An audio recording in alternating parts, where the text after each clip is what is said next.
Sword of Coming Chapter 1242. Chapter 1242 Title on the gold list. Xiago asked tentatively, "Shall I invite the mountain master over?" The old temple master said, "I don't have that much face." Xiago complained, "We are all members of our own family, why are we talking so angry? It's impossible." In Lulu Mountain, Xiago learned a lot of sayings from Xiaomili. The old temple master said, "Retreating is a serious matter and should not be trivial."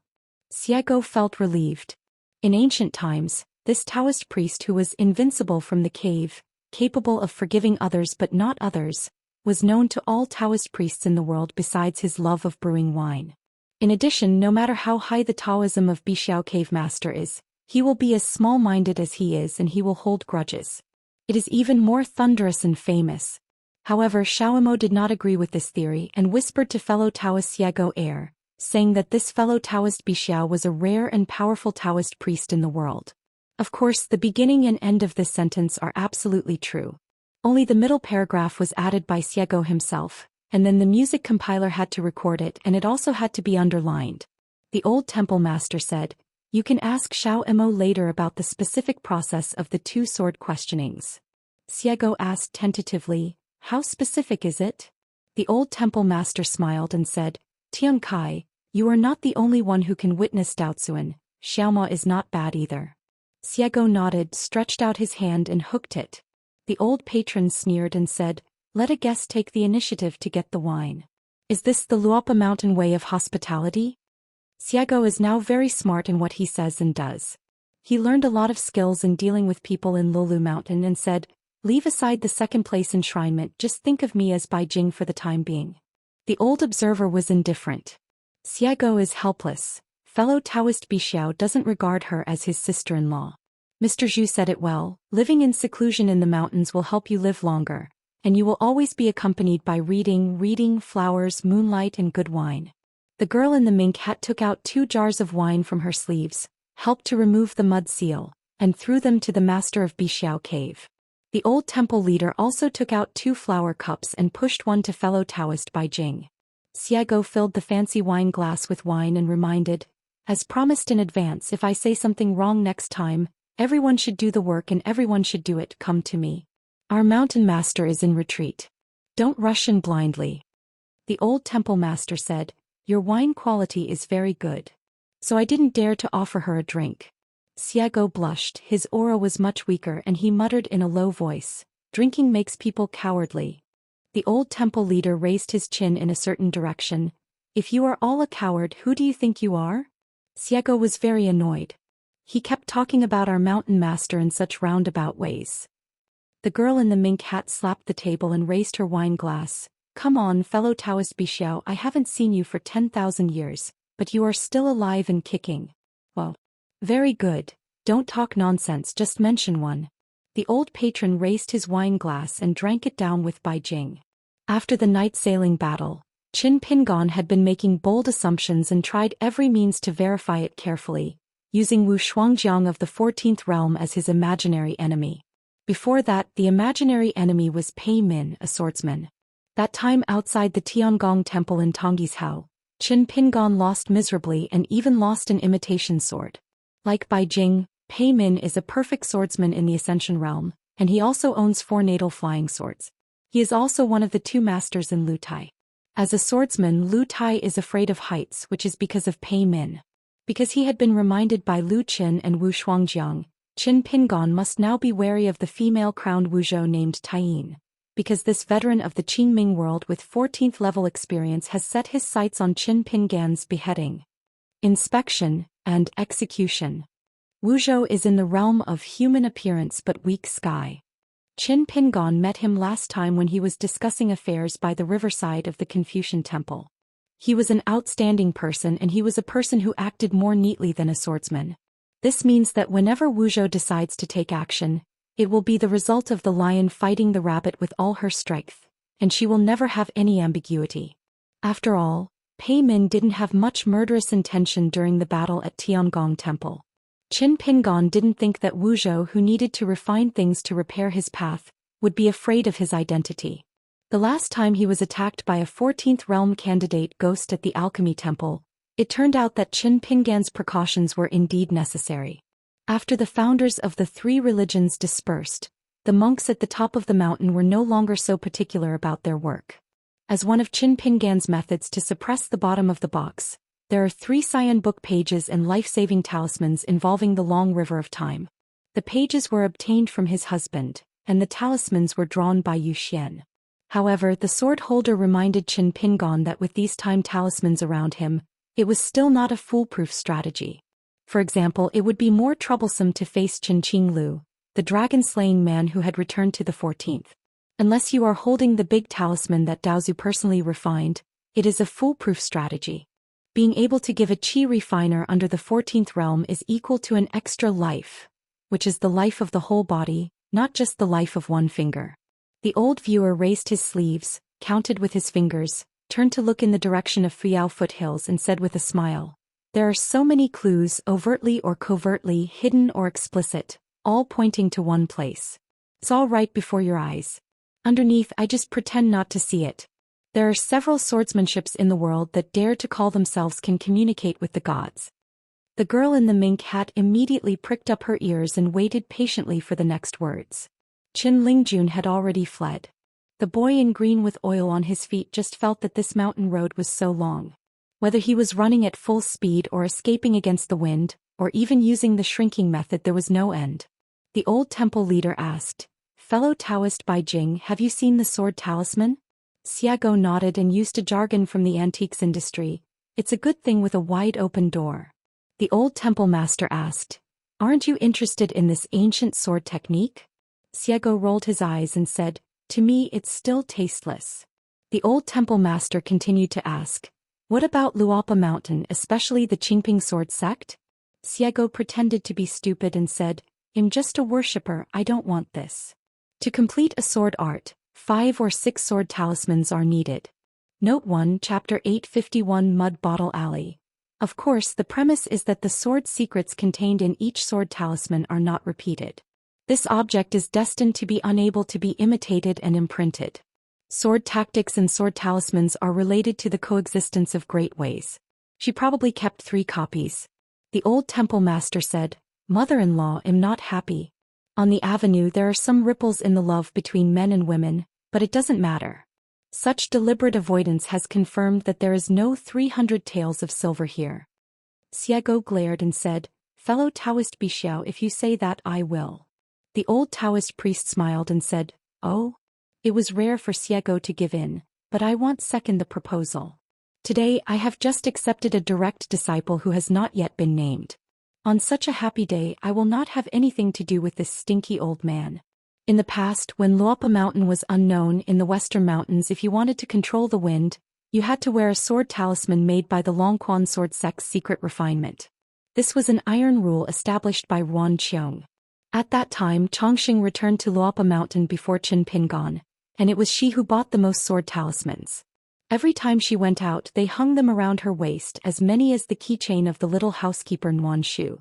At that time she didn't think much about Chongqing. Anyway, she had a rich family, the sword talisman looked beautiful and the price was not expensive. "I want to buy more if I want to live longer.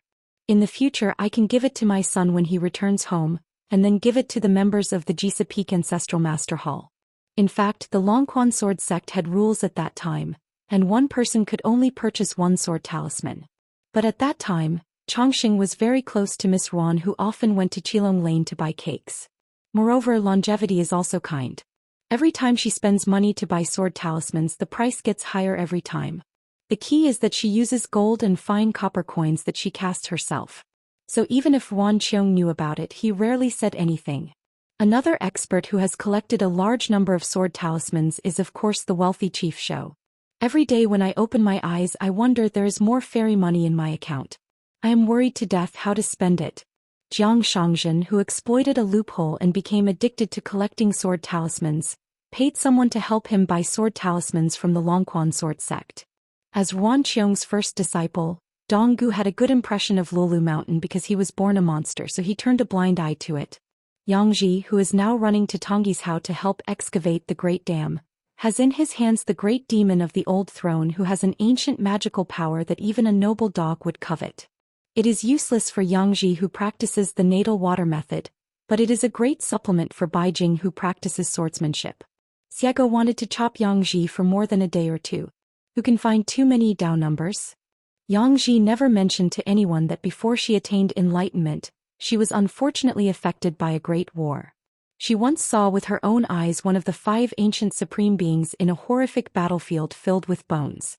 Therefore the Taoist name Yangji, and the pseudonym Jingxing, now enshrined in Daquan Yao family, all originated from this first encounter of great disparity in ancient times. The being who left the throne and walked to Yangji bowed his head and reached out to hold Yangji's head, comparing the latter to an ugly reptile. For some reason this towering fire virtue, all the gods look up to, sits on the throne, cooks mountains and seas.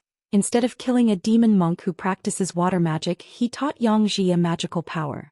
In the Chongyang Temple in the capital of Yushuan Kingdom, there was an old Taoist priest who had not yet remembered his past life and named himself Hui Lu. Earlier, Aunt Feng stayed at the Fire Temple in Dali capital city. Before and after, which of these Shanjuchen has never met or talked face to face? You can ignore a single character or a single incident and excuse it by saying you are not smart enough. Are they connected in series and still pretending to be stupid? The stone bridge between Huaying Peak and Inyu Peak in Tiaoyu Mountain has waterfalls and rainbows spanning the sky. You won't show up sooner or later, but you and Xiaomi are passing by, so you have to show up?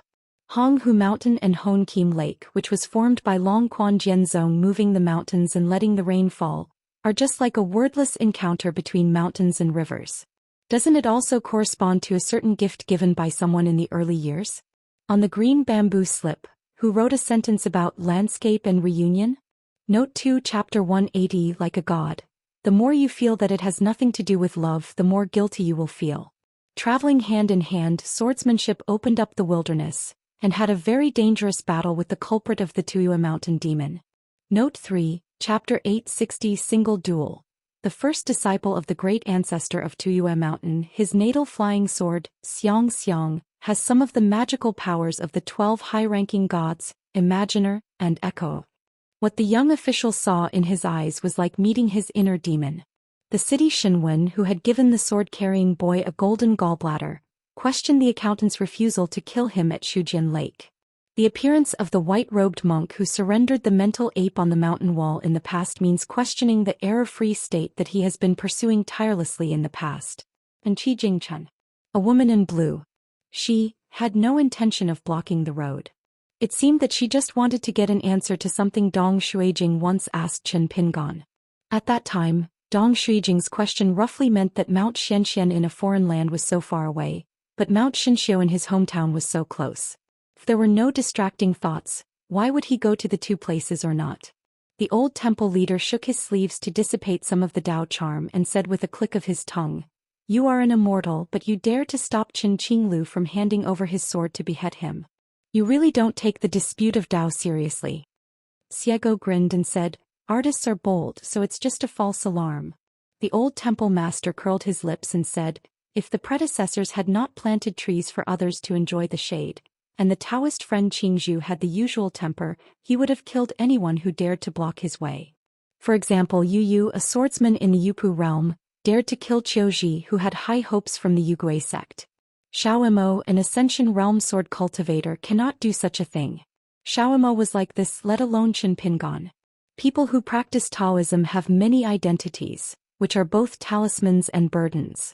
Just like those in the market, those at the bottom of the world, those who can fight are afraid of being ruthless, and most afraid of encountering a muddy one. People with status often die at the hands of stupid people without status. While walking, he was stabbed to death for no apparent reason. Xiego said, "That's not the truth. If not, with the mountain owner's always careful and cautious behavior, he might not get involved in muddy waters." The old temple master smiled and said, "Are you going around me here?" Xiego laughed loudly but cursed in his heart. Strange, how could the master of Bixiao Cave be so popular? Our mountain master had an experience in the Lotus Root Paradise.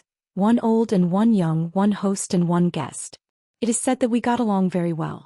Seeing the little girl in black with her legs running as fast as the wheels of a cart, the old Taoist priest had no smile on his face, but his tone softened a lot and said, "The millet grains are here." As for the white-haired boy with the pseudonym Kong Ho, She naturally did not dare to come here. Xiaomili came with a mission. He ran to the table, took off his cotton bag and took out the dried melon seeds and fish at once. Old Immortal, I haven't been here for a long time. The old temple owner was a very serious person and asked with a smile, how many days does it take?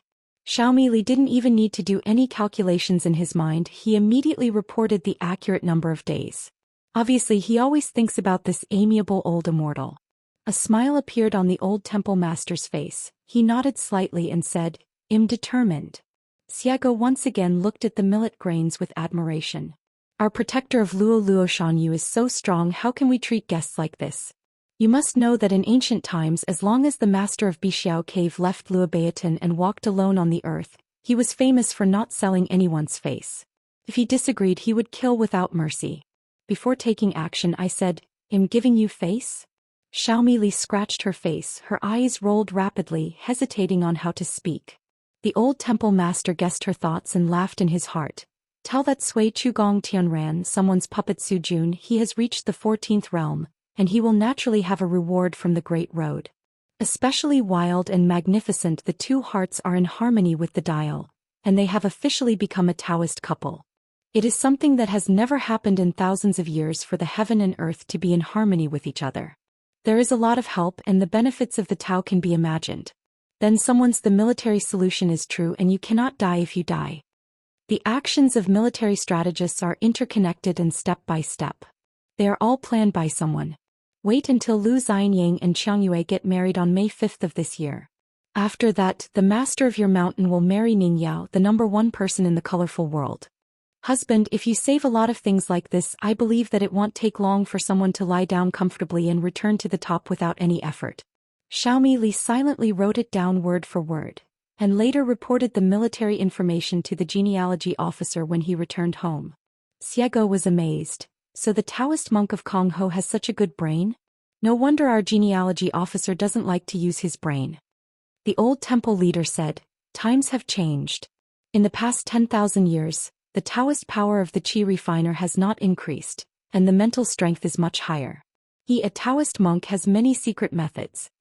Xiego asked abruptly, that one is really invincible, won't he die? The old viewer looked at her sideways. Can Yu Do, the head coach who is sitting in by Yujing, be the same as Yu Do who left by Yujing to lead the sword? Thanks to the dog, it means he is not dead. Pity the bird. The old temple leader said. The content of Gao Gus's last Taoist meeting at Huayong Palace in Daifishan Mountain seemed to be the Taoist teachings taught to Taoist priests in the lower 5 realms, but in fact it had profound meanings. The better the Taoist qualifications, the better. On the contrary, the more you need to listen and watch. It turns out that Gao Gu, whose Taoist name is Jiue, is recognized as the #1 alchemist in the Qingming world. There are 3 lectures on the Taoist meeting. One is about the similarities and differences between immortal and mortal souls. The second chapter talks about why the human body is precious, how the 365 Qi palaces can become a bridge of immortality, and details the positioning and development of the Prince's Mountain in the small world of the human body, as well as the exquisite arrangement of different natal objects, and what is the optimal solution. The third chapter talks about Lu Chen's swordsmanship chapter and Qiwu Luan. What is the high point of his teachings and how to implement his techniques? At that time there were many listeners in the mountains. Through the mirror, flowers, water and moon, all the Taoist priests in the 14 states of Qingming could hear the Tao. It's just that they didn't know it at the time. Gao Gus's appearance this time was both preaching and last words. The old temple master's vision and realm are all there, hidden in it, and even he has gained something. Xiego's eyes lit up and his expression was bright. The better the qualifications, the better. It's too implicit. Fellow Daoist Bixiao just told me my name. When he really wanted to sleep, someone handed him a pillow. Xiego was worrying about how to teach Chai Wu. The old temple leader took out a jade slip from his sleeve, handed it to the girl in the mink hat who looked awkward and reminded, "Keep it away." "Yes." Xiego leaned forward, lowered his head and took the jade slip with both hands respectfully. The old temple master's eyelids trembled slightly. He had only been in Luopa Mountain for a few days and he already had this kind of virtue? After Xiego succeeded, he casually threw the jade slip into his sleeve. The old temple master said from the bottom of his heart, "Let me tell you, Master Chen Shan, stop learning fortune telling. He has a special status and situation, and his qualifications for this method are too poor. It is meaningless to do fortune-telling. Xiago couldn't think of anything to say. Is the calculation accurate? If you calculate the good or bad luck and then turn it upside down to see the result, isn't it a kind of accuracy? Taking a step back, the worst is just a reference. It's a disguised exhaustive method, one by one. To verify, it would not be in vain if we exclude this first, but it is completely meaningless. What fellow Taoist Bixiao said is not true. She wanted to say something, but she just thought, for the sake of the old Taoist priest and Xiao Imo being close friends, forget it, so as not to be resented by fellow Taoist Bixiao and say bad things about herself to Xiao Imo when she got back. The old temple master remained silent. Bai Jing's mind is really good. Becoming a Taoist couple with Xiao Imo. It is true that no one treats anyone wrong, there is no need to climb high or marry down. It is a rare good match in the world. It's just that her current dignity is too different from that of Bai Jing's real body. Xiago angrily went on to speak up for his mountain owner. The old temple leader glanced at a certain place and said, "Brother Qin, is this what you call a non-distracted mind? Is this how you retreat?" On the other side of Fiao Lu, the dojo was silent for half a minute. It was probably because he had finally managed to come up with a word that was both steady and sincere. "Senior, this means that those who close the door and don't worry can keep their spirits up or relax their minds." The old spectator sneered and stood up. Xiaomi Li immediately stood up. Xiago burped from wine and still sat cross-legged on the bench. She cupped her hands into fists and shook them, saying goodbye to fellow Taoist Bixiao. The old temple leader took out a scroll and threw it to Xiago. "If I have the opportunity, I will give it to monk chicken soup as a way to wish his disciples a successful union." Xiago was indeed Xiago. He didn't see Taoist Bixiao at all. He opened the scroll on the spot and found a painting with only 6 poles of ink bamboo drawn on it, leaving a lot of white space. There are 2 seals on the seal. The white text reads, "6 roots are pure," and the fine red text reads, "See this way." Xiago rolled up the scroll again, raised his arm, threw it into his sleeve, raised his head and asked, "Can fellow Taoist give me a gift in exchange?" The old temple owner asked, "If you can't sleep like a small road, you want to become a nun?" The girl in the mink hat quickly turned her head and said "Ba ba ba," and glared angrily at the stinky bull-nosed old man. "What are you talking about? You're cursing me. Believe it or not, I won't allow Xiao Imo to go drink with you in the future." The old viewer laughed. The tall figure disappeared in a flash. In the dojo, Taoist leader Qin Pingon sat on the night sword, holding the bright red robe with one hand and laughing loudly with the other. "Ah, Taoist Master Qin." Qin Pingon still closed his eyes to rest his mind and turned a deaf ear. The Taoist champion reached out and rubbed the corners of his eyes, suppressing his laughter, and asked, "When I reach the 2nd level in the future, will I still have to pay such respect to my seniors?" Qin Pingon said calmly, "Even if you reach the 14th realm, you must still respect your seniors." The Taoist priest went back to business. About half an hour later. Sure enough, here it comes. The majestic old Taoist priest appeared quietly in the realm of Taishu. Qin Pingon stood up and made a bow. When Qin Pingon straightened up and stood up, the old temple leader waved his hand. "Forget it, I'm a poor Taoist who came to Luapa Mountain, not Jishou." Qin Pingon was choked for words. The old temple owner didn't waste any time talking to Daoist Qin, and said straight to the point, "I'm here to visit for a while. It's not a big problem. I'll just give you some snacks and you can check for any leaks and make up for them on your own." While speaking, the old temple master threw Qin Pingon a piece of seal that was as big as a strong man's fist. "This thing is rare, the only one in the world. You carve it into a pair of plain seals first, and the remaining leftovers will be considered yours. The work is done well and the gold is polished." In Bingzhou, under the jurisdiction of Baiyujing Qingcui City, there is a swordsman named Fu Xuanjia from the Qingshan dynasty. He is young and has very good qualifications. He has been your envy for a long time, especially after seeing your preaching in Demogwen. The style becomes more and more convincing.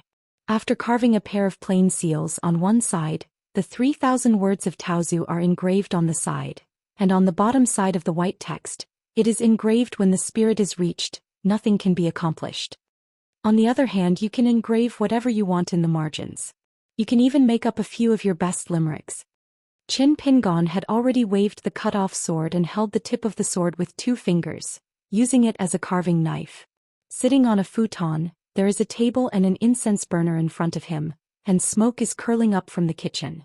There were some small and square objects on the table, as well as a pile of Taoist books and dozens of talismans.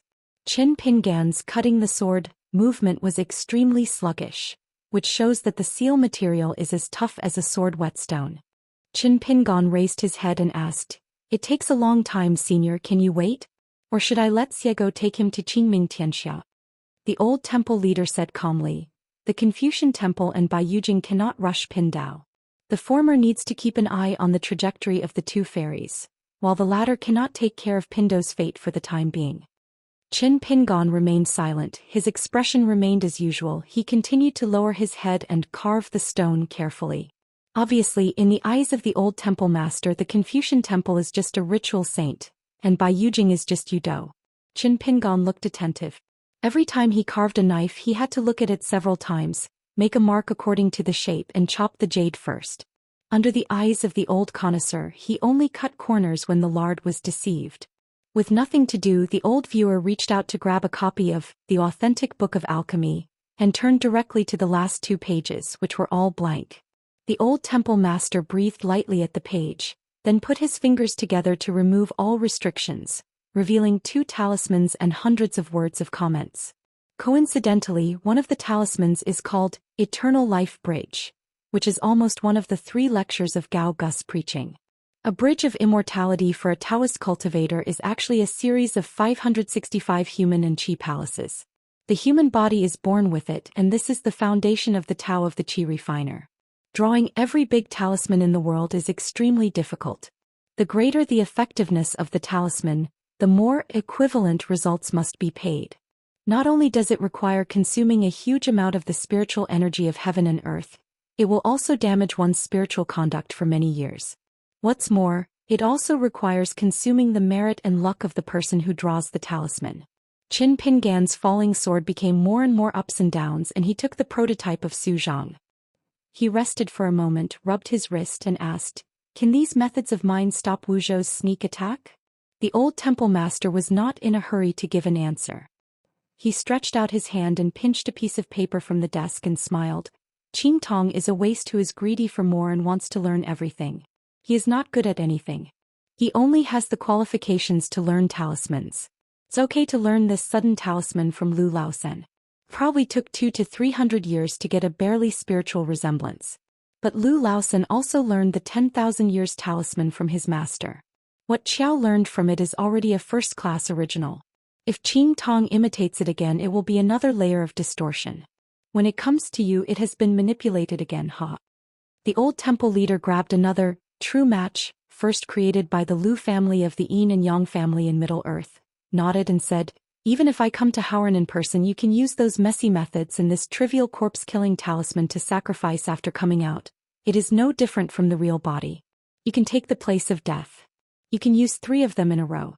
The corpse-killing talisman and the sudden talisman are used together. If you fall to one level, it will be enough to support you until someone else comes to save you. Your life is safe. The premise is that my continent only captures treasures.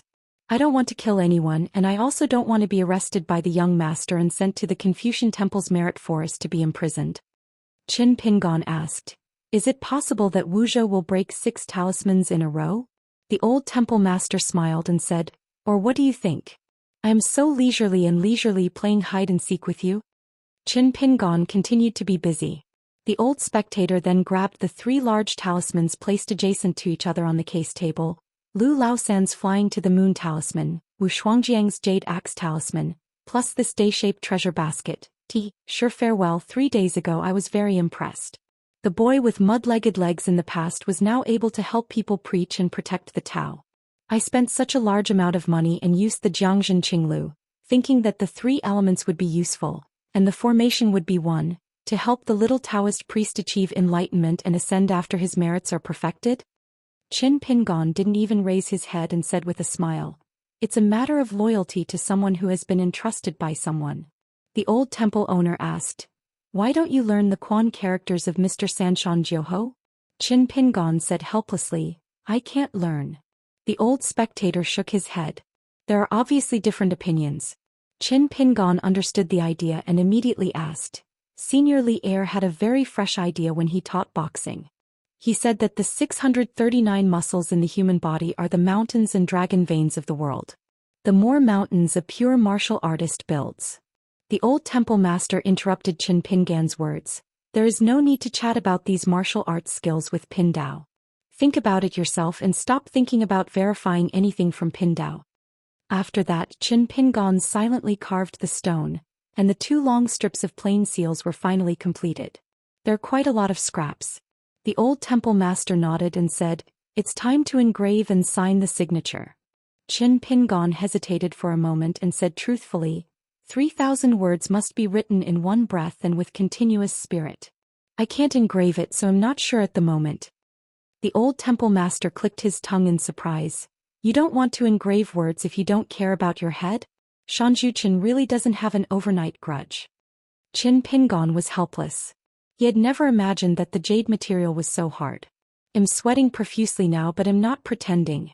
The old temple master smiled and said, you can keep this seal for now. Next time you go to Qingming Tianxia, go to Qingshan dynasty and give it to Fu Xuanjie. Qin Pingan was relieved. He didn't dare to carve words randomly for 3,000 words. On the other hand, Fang Suzhang wrote a limerick in the margin. Why should he be nervous? If the carving was slightly off, it was called freehand brushwork. The old patron said, you decide the number of words in the side note and you don't even need to engrave it. But Fu Xuanjie has requirements for the inscription. And Pin Dao must take it away today. Qin Pingan was speechless for a moment and asked, what is the content of the signature? The old temple master stroked his beard and smiled. It's simple, just one sentence. Qin Pingan quickly said, can I buy this seal directly from my senior? The old viewer said, are you sure you can afford it? Qin Pingan whispered, can I pay on credit? The old temple owner asked, what do you think? Qin Pingan wanted to say something. I think there is no problem. The old patron squinted his eyes and twirled his beard and smiled. Qin Pingan felt powerless. Which sentence? I miss Xiaomo even more. It would be nice if Xiaomo was here. The old temple master said slowly, Qingming Tianxia Fu Xuanjie and Haoran Tianxia Qin Pingan were born in the same year, the same month and the same day. Qin Pingan's scalp was numb. He silently raised his hand and wiped the sweat from his forehead. Tired. What a stupid question. Fu Xuanjie must be a bitch. I heard before that Gao Jun and Zhou Xian Xianxia had suffered losses.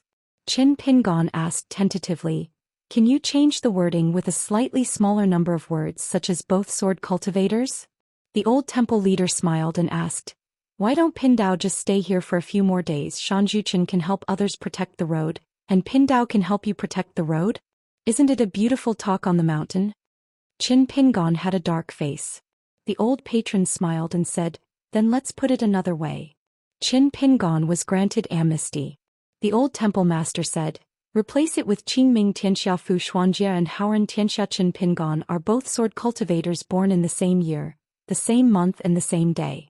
Qin Pingan fell backward and placed his feet on the table. No matter what you do, I won't take care of you anymore.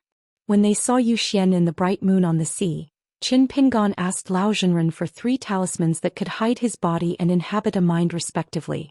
This was a question for Yu Dao, so Zhou Xian raised his hands and raised his feet, drawing 3 pocket talismans and 3 night sailing ship treasures, which could be used together, and gave them all to Qin Daoyu.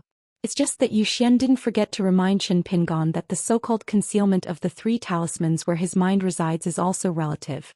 Qin Pingan is now in the immortal realm and has separated his mind, which is equivalent to an earthly immortal sitting in the dojo on the top of a mountain. I can deceive you, Pooh. In fact, Zhou Xian has prepared these kinds of talismans and there are quite a lot of them. It's just that on Qin Daoyu's side, the old man can't use the talismans at his disposal. At that time, Zhou Xian didn't ask Qin Pingan where the 3 pieces of his mind were. This is also the reason why the old temple master mocked Master Qin on the other side of Luopa Mountain for being so serious about seclusion. 3 pocket little men in green shirts took 3 night ships, the size of mustard seeds, respectively going to Yulong sect in the South China Sea, Dadu in the middle of Tongye continent and Qianglin sect in Luzhou in the north. When they arrived at the boundary of Yulong sect, Qin Pingan was very patient. Instead of driving a boat to land near the island of Natsu Mountain, he saw a few fishing lines as thick as the mouth of a well. It turned out that there were several Qi practitioners from the lower 5 realms. Fishing here. As for the fishing skills, the kind of fishing that is set up at a street stall is almost on the same level as Liu Xiang of Daoist. After waiting for a long time, I finally found a huge sea fish. It had already bitten the bait. Before the monk lifted the rod, a night boat rushed toward the fish's mouth and dived into the fish's belly in an instant. Your uncle. It turned out that all the sea fish had taken the bait and left the hook, and no movement was seen on the shore. The little man in green shirt cursed and had no choice but to leave again, driving the ferry and wandering in the water, waiting for the next sea fish to bite the hook and be caught by the guy on the shore trying his luck. The master brother on the shore who missed the fish catch later realized that he seemed to be lifting the rod in a carefree manner. Although the rod was empty, he was still excited and disappointed in every possible way. He actually had the nerve to repeat to others that it must be at least one fish. A big fish weighing over 100 pounds. Listening to the conversation on the shore, Qin Pingon already remembered this guy's name, Hiburo. After a long wait, as patient as Qin Pingon was, he could hardly bear to drive the ferry directly to the shore.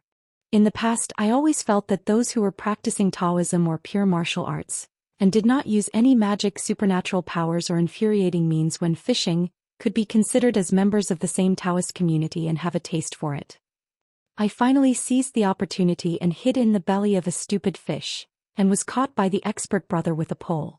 As a result, the guy thought the fish was too small and threw it back into the sea. The guy was mumbling something. Go and call your ancestors and relatives to come over. Grandmaster He, are you playing with me? You are not in the Lujin realm but in the Immortal realm, right? Fortunately, the Qi practitioner next to Grandmaster He caught a fish and was thrown into the fish basket. As for Grandmaster He finally begged some friends for some fish and put them into his own fish basket. The journey was bumpy with the fish basket and he was thrown into a water tank. He was told that he would eat meat in the evening and invite friends to drink some wine. They are all low-level monks from the outer sect of Yulong's sect. However, due to the small number of people in the sect now, their living quarters are treated like the direct disciples of the sect in the past. After landing, Qin Pingon noticed 2 ripples in the formation. It seemed that after the Yulong sect was rebuilt, it spent a lot of money and finally restarted the mountain protecting formation according to the drawings. It is common for a new sect to welcome and send off. Normally monks in the upper 5 realms would regard it as a chore, but Nailand Saihuan enjoys it. At the beginning, Zhonglu Yunshui was worried that Nailand Saihuan would be too annoyed. He was even more worried that if something went wrong he would have to exchange identities between the sect leader and Zhonglu. Yunzhuan, who had always disliked socializing with people, banquets and socializing, had even made plans for her to help fend off the guests so that sect leader Nailand could concentrate on practicing his sword. Nailand Saihuan asked Yunzhuan to stay aside. You, the manager, met the distinguished guests. After chatting for a few words you finished talking. After you sat down you even looked at each other. Who is the master and who needs to entertain the guests? Which makes the guests have to do everything possible to find some topics that they think you can talk to so as to avoid being left in the cold. Besides, are these just guests? It's all money. There are many beautiful men in the Great Wall of Sword Qi and there are even more beautiful women. Nailand Saihuan is one of the best. His appearance is outstanding and the exquisite decoration adds to the charm. The total number of dresses, jewelry and makeup that Yunzhuan has used in his life may not be as much as Nailand Kaihun's replacement in just 1 month.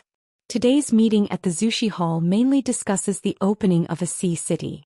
Whether it should be located at the Biu Island ruins, and some Xianxia islands and small sects that are far away from the Yulong sect have applied to become the headquarters of the Yulong sect. The vassal how to screen the qualifications and select the best for admission. Master Nailand wore a palace-like makeup that was fashionable in a certain Middle-earth dynasty. He wore a jade hairpin on his head, and a lifelike bright red dragonfly was cleverly carved on the end of the hairpin. Nowadays the ancestral master hall is divided into 2 camps, the old and the new and 2 mountains. Nailand Saihuan entered the Yulong sect with a foreign surname, and she brought a large dowry with her. There are a total of 6 Earth Immortal Qi practitioners, 3 sword cultivators and 3 ghosts. In fact, Nailand Saihuan, who is already a Jade Pu realm sword cultivator, claims to the outside world that he is the bottleneck of nascent soul realm. The only one who knows about this is Zhonglu Yunchuan. If Nailand Saihuan hadn't brought this group of confidants, mother's family, The Yulong sect, which was rebuilt under Yunshui's hands, was in a miserable situation. Even including the vassal sects, the total number of recorded genealogy monks is less than 100. In the beginning, the only thing that could stand out in an ancestral hall was the one nascent soul and the 4 golden pills. Especially the old Yuanying worshipper who came from the old Biu Island has now moved to occupy Yuhua Island. This guy named Tian Su, when he found him in Yunshui, actually said that he would become a Taoist companion with her, even if the family was separated and the couple grew up the Yulong sect together. If she feels that it's hard to save face and it won't sound good if word spreads, the two parties can have a good time and spend a few nights together. That is to say, Yun Zhuan, who has a weak character and is in a difficult situation, is easy to talk to. Otherwise, if it were any leader of the sect in the Yupu realm, he would encounter a nascent soul realm who dared to be so reckless, not to mention killing him on the spot. It was deported. That's why Nayland Saihuan later said that she was a typical practitioner of paper skills and bamboo strips. Yun Zhuan is not upset. What sect master Nayland said is true. Cultivation is really just about cultivating the Tao, whether it's sparring with others or fighting to the death. Yun Zhuan is really in a mess. Moreover, Nayland Saihuan said something strange at the time so that Yun Xuan did not need to belittle herself at all. When it came to fighting with others, she was not as weak as she thought. She only needed to do it again and again. The more times, the more experience she gained. Yu Yunxuan are definitely a hidden master of this art, one of the few great masters, and you can rival the immortals in the Jade Pu realm without falling behind. After Yun Zhuan heard this, he didn't take it seriously and didn't dare to take it seriously. He only took it as a few words of comfort from sect master Nayland. Nayland Saihuan sat in the middle position of the sect leader, yawning, listening to the discussion below. She really couldn't cheer up. They are all the top leaders of Yunju and Quan Mansion and they discuss things there. Tian Su's merit, each one is either a new wife or a wedding banquet, or there are a few more beautiful maids around recently. They are all the filial piety of those who want to join the Yulong sect. Either money or women or both. Nayland Saihuan glanced at the fourth in command of the Yulong sect, the chief worshipper Tian Su, who was sitting upright as if facing a formidable enemy and not squinting. Now this old pervert is completely honest. Just because Nayland Saihuan, as the new sect master, came to Yuxian Island not long ago and took the initiative to be a guest on Yuxian Island. As soon as they met, she didn't even say a word. The old Yuanying, who was the host and hurriedly came to greet her, was ignored. Nayland Saihuan asked, "Do you understand?" Old Yuanying stabilized his figure, thought for a moment and nodded silently. Nayland Saihuan asked again, "Give you a chance, do you want to withdraw from the Yulong genealogy?" Old Yuanying asked whether he should leave alive and escape unscathed, or whether he should exit dead and have his name written off in the genealogy. Nayland Saihuan said nothing. Old Yuanying said that he was willing to stay in the Yulong sect for 100 years without receiving any salary. He didn't express his loyalty to the new sect leader, nor did he say any heroic words. You can't fool Nayland Saihuan. Nayland Kaihun's business acumen is not average. As long as you can make a lot of money all the time, you must not be too stupid. In the end, Nayland Saihuan reminded the other party with a smile, "If you dare to yell at our cloud signing master during the meeting in the ancestral hall in the future, and look hard into her collar, I will chop off all 3 of your legs." Old Yuanying just said that he would never dare to do it again. At that time, as the patriarch of the old Biu Island and a proud disciple who ran away with Tian Su to avoid disaster, this person could only watch. Be quiet and say nothing. How could he, a little golden elixir, dare to speak uprightly for his master? The half-sentence he said would harm him, and the half-sentence he did not say would harm his master. When Nayland Saihuan left with his sword, a full quarter of an hour passed. The Jindan monk still didn't see his master moving, so he asked carefully in his heart, "Master?" Tianxi didn't say anything. The master has a good attitude, always looks calm and remains calm in times of crisis. He is worthy of being the overlord of the bottleneck in the nascent soul realm. Jindan then asked, "Are all the sword cultivators over there like this?" Tian Su coughed lightly and said with a smile, "Not entirely. In terms of cunning and courage, there is no one who talks about cross-continental ferries who is not extremely smart and has seen strong winds and waves. They can't beat him, let alone him." It is said that the first person to die in Chunban's high back then was not the boat owner or steward who caused trouble, but almost a certain female sword immortal who belonged to the Great Wall of Sword Qi. And this female swordsman is Nailan Zihuan, the new sect master who almost killed the old Yuanying with one sword. Seeing that the apprentice had been dumbfounded, Tiansu sighed. Zhou Xian, don't be dumbfounded. The master is seriously injured. Please give him a hand. Jin Dan hurriedly lowered his head, stretched out his hand to help his master and walked back to the mansion together. After leaving the ferry and approaching the mansion, Tiansu's face was suddenly filled with resentment and he couldn't help but curse softly. You Nailan, you ruined my good deeds. Jin Dan was startled and quickly reminded, Master, be careful. Old Yuanying sighed with a look of despair on his face and murmured, Zhou Xian, you know how to practice water and fire as a teacher, but you don't know. That girl Yunzhuan has most likely learned a skill of rain. The secret of the dragon sect. Otherwise, why would you come here? Bu Island is gone. Go to Tongye continent, let alone be an aggrieved chief worshipper. You can directly establish a sect and serve as a king for a certain dynasty. Master, aren't you more carefree? The previous sword light seemed to go straight to the Yulong sect without any delay. Whether it was the name Nailan Saihuan or today's passing sword, the people and things fit the style very well. In fact, Nailan Saihuan, whose real body was hidden in a small patch of clouds, squinted his eyes, thought for a moment and nodded. It was generally confirmed that Tiansu was a cowardly person. A few flirtatious words frightened Yunzhuan, a silly girl without any serious thoughts at all. Nailan Saihuan could not trust this old Yuanying who had gone and returned. It's not that he is greedy for life and afraid of death.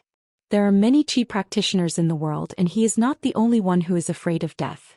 Get up early and stay late. Busy and busy. Everyone has their own way of living. But you must not secretly collude with wild beasts. This is Nailan Kaihun's bottom line. The discussion in the Patriarch Hall is over. Anyway, the conclusion has been decided by default. No one dares to have any objections. Nailan Saihuan kicked off her boots and sat cross-legged on a chair, leaving only the cloud signature. Seeing that the sect master was silent, Yunzhuan stayed with him in a daze. After being dazed and silent for a long time, Nailan Saihuan remembered something. Have you ever heard of the lineage of Xie Yuan and Shishan Jianin? Yunshui shook his head, unheard of. Nailan Saihuan frowned and said, back in Jinjiazu, a sword cultivator found me and wanted to recruit me into his group. She and Yunzhuan gave a general introduction to what Xie and Shishan Jianin did. No matter what, Yunzhuan, this woman always has the kind of good luck that makes stupid people lucky. After Yunzhuan heard this, he wondered, it sounds very good. It's a hugely profitable deal, exchanging information and communicating with each other. Why didn't the sect leader agree to them at that time? No matter how much she doesn't understand business, she still knows a simple mountain truth. A new source of wealth often comes from a piece of news. Nailan Saihuan sneered and said, I am a businessman full of copper odor. No matter who I do business with, I only recognize one purpose. Any benefits must be paid at the same price. If you don't care about money, you must settle the account on favors. Yes. The advantage I take from someone today can easily be the loss I have to pay back tomorrow. The more they don't talk about money, the more panicked I become. So I asked them why they didn't go to Tingji and Luji. The other party said it was meaningless. Of course I said I understood, but in my heart I started to curse. Well, you think I'm low level and easy to cheat, right? Or do you think I can't do anything if I default on my debts in the future? I asked them again if they were looking for Miyu. The man was honest and said that he was not looking for him yet, but he might find the young hidden official directly in the future. Having said this, Nailan Saihuan smiled and looked at the most shameless lawyer in charge, never expecting to find that the other party was also looking at him with a playful look. Nailan Saihuan was furious. Well, even Yunsu and Zhanglu knew how to challenge herself on the issue of men and women. Yunzhuan smiled and said, Sect Master Nailan, do you still like him? Yunshui was stunned. Nailan Saihuan and me, you are swordsmen of the same generation and about the same age. This is very troublesome. It might be better if he was a few decades or 100 years younger than Miyu. Nailan Saihuan was different. Back then she was always 1 or 2 levels below Miyu and couldn't catch up. It wasn't until Miyu climbed up to the Jade Pu realm and Nailan Saihuan left Xianxia mountain that he reached the nascent soul realm. After everyone arrived at Haoran Tianxiao, Nailan Saihuan finally reached the Jade Pu realm. Unexpectedly, he soon received news that the guy had also broken through the realm and turned out to be a sword immortal. At Chunban's High, a pretentious accounting table was set up at the door. In fact, Miyu, who had nothing to do as a doorkeeper every day, had no airs about Wei Wenlong, who was still a little Jindan at the time. In that summer palace he faced those very hurtful people. The young swordsman who has a certain skill even puts up a posture that if anyone says 10 things to him he will lose if he replies with one word. Only when it comes to Nailand Saihuan, Mi Jianxian is never fake. He puts on a serious face and spends all day together without even looking at her. When it came to talking about serious matters and checking accounts, Miyu still had a bad face and deliberately ignored her. Nailand Saihuan felt better in her heart. The problem was that he was very serious about these matters and even took the initiative to ask her for advice. Knowledge. How could Nailand Saihuan not gnash his teeth? Such a wolf-hearted thing. He really doesn't take my mother seriously. Back then at the Great Wall of Sword Qi, Miyu was the one who scolded Miyu the most cruel and the most disrespectful, and the men were definitely not as good as the women. Nailand Saihuan was fierce with her sword on the battlefield, and she spared no effort in scolding Miyu. It is said that the nickname Mi Shihua was first given to her by Nailand Saihuan. Don't you like lying drunk in Yunxia? You are an embroidered pillow. Probably this is what is called not getting what you want. Since love is not available, love gives rise to hatred and hatred. No matter how arrogant Nailand Saihuan is, she has to admit that she used the sword to imitate Miyu. And she wasn't the only one who imitated it. Young swordsmen of that generation, regardless of gender, almost all liked to imitate Miyu's way of wielding a sword. Mi Lanyao, who is in the realm of earth and immortal, has a unique style of sword. Immortal. This sentence was said by the old swordsman Chen Shi himself. Among the audience at that time was Nailand Xiaowei. Of course Nailand Xiaowei listened. Moreover, Miyu's accumulated military exploits for killing demons with his sword were obvious to all. Moreover, Miyu also had an older brother, Mihu, who was already a swordsman at that time. No matter how you look at it, this marriage is a perfect match. A talented man and a beautiful woman? Miyu and Nailand Saihuan, both men and women, are talented and beautiful. Nailand Saihuan shook his head, not thinking about these troublesome things. Yunshui stood up and left. Nailand Saihuan said with a smile, Yunshuan, if you want to become an immortal, I have a suggestion.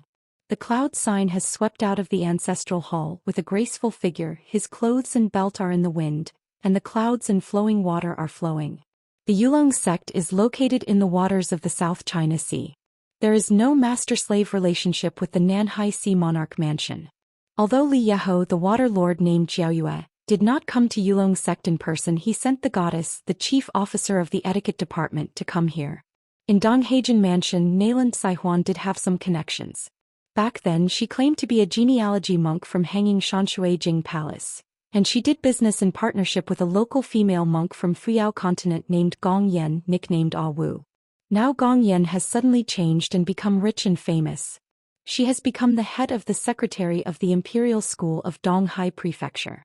In the officialdom of Haoran Shanshui, she is regarded as a first-class beautiful official and is very noble. The key is that at the same time, Gong Yan also served as the inspection department.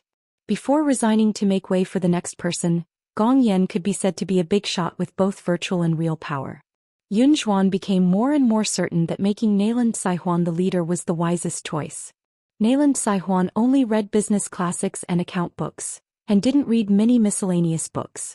He recognized the person on Fiaza Mountain. Now when I look at the thin beauty in front of me, who is the boss of my house and makes me pity every woman I see, I feel like Yun Zhuan and Gong Yan. Hey. Xiao Yunyan and Mrs. Rian are the registered guests of Yulong sect, and they must be the ones who do not receive salary.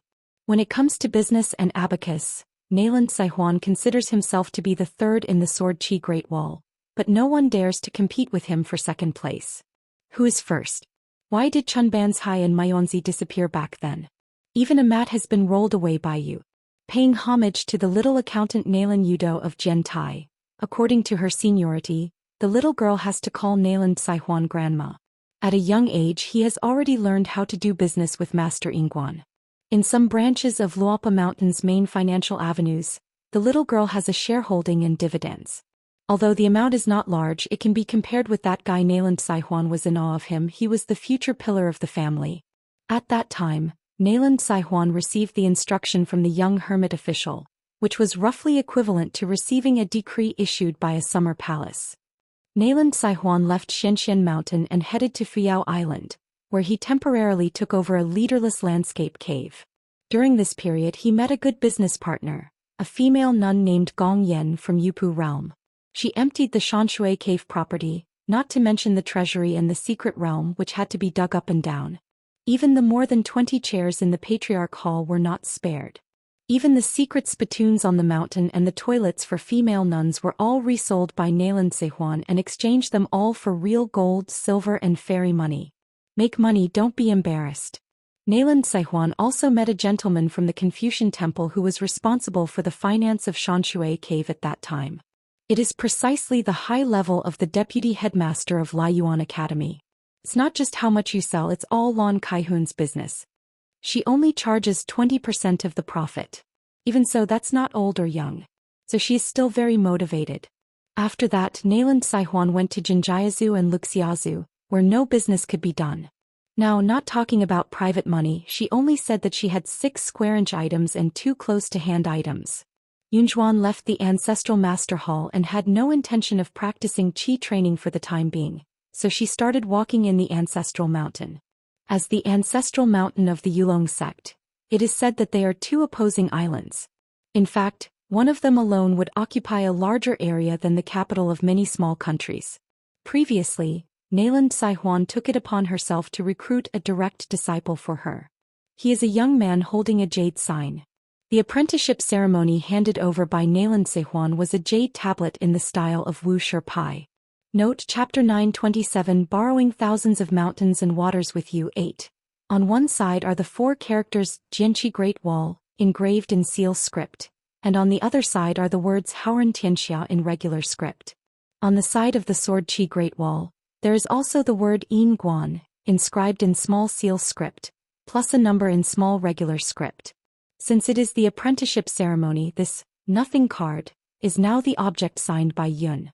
Yun Shui likes to frown slightly subconsciously, always so sentimental.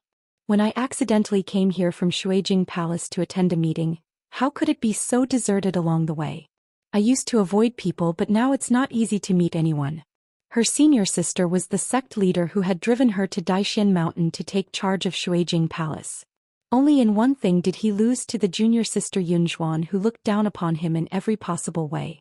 Apart from the founder and an ancestor of Zhongxing who signed an alliance with Jialonggu, after 1,000 years, only Yunshuixia became the Yulong sect's hibiscus worm tent, Yunyu realm. It is indeed a secret that is not passed down. In each generation only 2 or 3 people are carefully selected and the secret teaching is passed down orally. If you fail to learn within 1 year, your memory will be erased.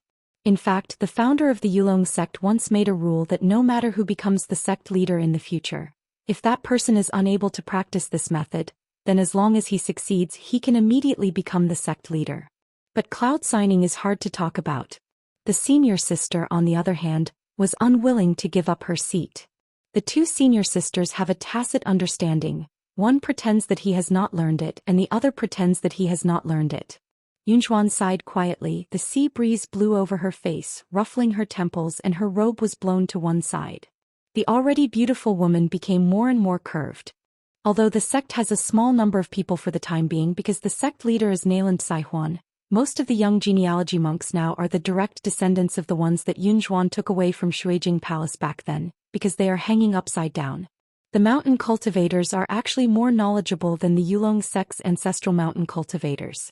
In their spare time they talk about the stories and anecdotes of the Great Wall of Sword Qi with great relish, which is a common occurrence. There are some unsubstantiated gossips, and they also say that they have noses and eyes. They like to arrange seats for the sword immortals of the Great Wall of Sword Qi. They often disagree with each other and get red-faced. There are also some people who talk about the young hermit official. They like to make fun of their classmates who have average qualifications. They like to say, when you are away from home and traveling around the world, you are a student of the young hermit officer and you have surpassed the 10 realms. Those with poor qualifications really feel that practicing Taoism is not easy and the work is hard. When you can't hold on, just think of Lord Yin Guan, who puts on women's clothes, walks out of the summer palace and goes to the battlefield to kill monsters. Yunzhuan looked dazed and stretched out his hand to smooth the black hair on his temples. She came back to her senses and quickly waved her sleeves to dispel the signs of cloud and rain. The new sect leader, the new leader, the new offerings, the new genealogy. Everything is a new look for the Yulong sect. There are still a few old people who were once emperor and courtiers. Now this group of old Yulong sect elders, including the two earthly immortals Tiansu and Zhou Xian, are actually sitting on the bench. In the northeastern sea of Yulong sect, about 1,000 miles away, there is the largest vassal island named Wuxia Island. This name seems to come from the fact that in history, some enlightened people became immortals here. The monks on Yuhua Island have recognized this for hundreds of years. The elders of the sect said so, and so did the elders of the sect. That's right. In fact, none of the younger generation of genealogy monks believe this rhetoric. Not even the people who say it, let alone the outsiders who listen to it. Yuhua Island was lucky. The Bai Jade Master Jingyu evacuated an upside-down mountain. After the wild monsters broke through the Great Sword Qi Wall and invaded Hauran, they may have really been sheltered by the Yuhua Ascension Immortal, but it was occupied by a big monster as a private residence. Waited until the wild monsters came like a tide and then retreated. The monks who hid the God Lord and took refuge on the island returned to Yuhua Island, packed up, and found that they could still be used, together with the jasper that was destroyed and eventually became a ruins. The close proximity of the islands creates a stark contrast. As for the island owner being replaced by Tiansu, in fact, it is a trivial matter in comparison. In such a chaotic world where everyone in the Ascension realm is about to fall, those of them who will never reach the threshold of the fifth realm in their lifetimes are truly lucky among misfortunes to be able to survive, escape from disaster and return to the old mountain gate. Back in the day when the sect was at its peak, the Yulong sect owned 27 vassal islands outside of the ancestral mountain. Every vassal mansion or sect that needed to pay tribute to the Yulong sect had a ferry built, but each ferry the size of the area is calculated based on how many talisman boats can be accommodated at the same time. The Yulong sect has a quota, but it can be increased or decreased every 10 years. It is said that each seat in the Patriarch Hall is controlled by the worshippers who are relatively close to the front. The power of life and death, that controls one or two fairy island ferries, is not included in the salary, and is euphemistically called Bing Jing. Therefore Yulong sect does not need cross-continental ferries at all. It only needs to do business with those cross-continental ferries and make a lot of money by collecting rent. A sect like an officialdom, together with the ancestral mountain and vassal genealogy monks, plus the relatives of the immortals, maids and miscellaneous servants, the total number is more than 30,000. Du Yulong sect is divided into 3, 6, and 9 levels, with a total of 22 levels. It can be regarded as immortal and secular, and everyone has hope. Near Yuhua Island is the jade-like island that is rich in a kind of fairy tourmaline. You can make money by buying it. If the local sect had not strictly controlled output, made up its mind and made long-term plans, it would have made a lot of money long ago. This Jasper Island was once the leading immortal mansion among the sects of the Yulong sect. As a result, when the wild demon clan poured into Hauran like a tide, like locusts crossing the border, they devoured every bit of Jasper Island and left it bare. When old Yuan Ing Tiansu returned with a group of disciples, he had no choice but to move to Yuhua Island next door. The other sect is quite sensible and is happy to be the deputy leader with his back against a big tree to enjoy the shade. As the master's beloved disciple, Jindan Zhou Xian, the master of the law in the past on Bu Island, saw the ruins and felt extremely regretful. If I had known this, I might as well have started digging into the mountains and mining. Tiansu, who was recuperating in seclusion, walked out of the dojo. For some reason old Yuanying felt a little irritable, so he came out to relax. Sensing the master's aura, Zhou Xian, who had just been promoted to head, hurriedly came closer, not daring to neglect the master. The master and the disciple climbed up to the ascension platform on the top of the mountain together and looked into the distance. Tiansu looked towards Jiaolong Valley. Yulong sect and Jialonggu have been neighbors in the mountains since ancient times, not too far, not too close, and just the right distance apart. If they are too close, it will be easy to grab territory and compete for the spiritual energy of heaven and earth. It's too far away, so there's no such thing as neighbors. Distant relatives are not as good as close neighbors. Coupled with the fact that the two sides are in harmony, the relationship has always been very good. The dragons that go to Nanpajuo Island to spread clouds and rain often end up exhausted on the way back. This is what boatmen at sea call a tired dragon falling into the sea. The Qi practitioners of the Yulong sect will lend a hand to help circulate the water veins, add fuel to the fire and float back. Jialonggu. At the same time, as a reward, the Yulong sect has a quota of direct disciples of the ancestral hall every year, holding customs clearance certificates, and they are qualified to go to the depths of Jialong Valley to practice water magic there. Zhou Xian asked in a low voice, "Master, are you worried?" As soon as he opened his mouth, Zhou Xian felt that he had said nonsense. The master was almost chopped to pieces by that woman with a sword, and not long ago he resigned from the position of leader out of frustration. If the master has nothing to worry about, it is not because he is good at cultivating qi but because he is careless. It seems that I still haven't cultivated my mind enough. Facing the domineering Nayland Saihuan, I have panicked. Tiansu spoke from his heart. It's nothing to worry about. I just thought of a young man who seemed to have great luck but just a little bit of luck. He was a poor man who had a higher heart than the sky and once felt that he was destined to be his destiny. Zhou Xian hesitated for a moment. Master, are you talking about Fu Ku, the direct descendant of the Yulong sect? Fu Ku was once the youngest golden elixir immortal in the history of Yulong sect who was recognized as having the best qualifications, luck and fortune. Of course, this boy's beauty is even more impressive. After all, he is a monastic genius who hopes to become the first male sect leader of Yulong sect. Nestled in the red and green, enjoy the blessings of the people of Qi. Any female cultivator who is the direct descendant of Yulong sect, hey. Not to mention 2 people. Tiansu smiled and said, back then he was full of confidence in his future. To be precise, he was ambitious. He looked down on the fairy Su Jia of Xingyang Mountain and thought she was a freewheeling chicken. He felt that there was a chance to defeat Luo Jia of the Sword Qi Great Wall. True meaning, Situ Weiran, embrace me together. Zhao Xian was stunned. Is this kid crazy? In the Yulong sect, you Fu Ku can do whatever you want, but when it comes to the Great Wall of Sword Qi, you are nothing. As for why the master knew such secrets, whether it was Fu Ku who told the master himself or not, Zhao Xian was not curious and would never investigate. Tiansu tried his best to suppress the ripples in his heart. Old Yuanying put his hands in his sleeves and rubbed his fingers. What fell from the fingertips was all ashes. Like weeds every year, they can never be removed. That kid Fu Ku once said something in his heart and he was half right. It's a pity that the beasts in the wild world are so useless.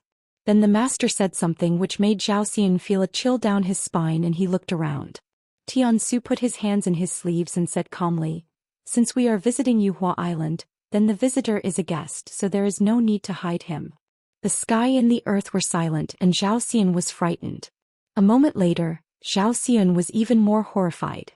It turned out that Master Tiansu actually transformed into a feather and ascended. His body turned into a white rainbow and disappeared in an instant. Then there was a man in green shirt with a hosta on his head, stepped out from the moon phase of the precious light, went straight to the ascension platform and said to himself, it seems that it is not the Chuanjiao Mountain Taoist, but most of them are. He is one of the 20 people. No wonder he dare not see me. Could it be that Tiansu is the founder of Yulong sect? What do you think, Master Zhao? Zhao Xian looked confused and was horrified in his heart. This unknown immortal with great supernatural powers. To be honest, I feel like I don't know anything. The divine continent of Middle Earth, the mountain and sea sect. As the old saying goes, the dog watches the night and the chicken watches the morning. The rooster crows and the sky begins to dawn, urging the bride on earth to put on her splendid makeup. Early in the morning, a little girl is holding her beloved oil paper umbrella that she carries with her all year round. When we walked to the seaside and the sky was blue, after finding the same spot and stopping at the same place, the little girl still opened her umbrella and curled up as if she was hiding in the umbrella. Looking all the way, you can see Aquarius Island. Even if you can't see it, your hometown is right there. The little girl muttered something. Her name is Jinghua and she said she chose it by herself. First, the sect leader Nayland Xianxia, who had a dry cigarette stick tied to his waist, came here to sit down and started to smoke. As for the appearance of the master of the Shanhai sect, I don't know who gave the description. The beauty of a woman, thousands of words, are all in this body.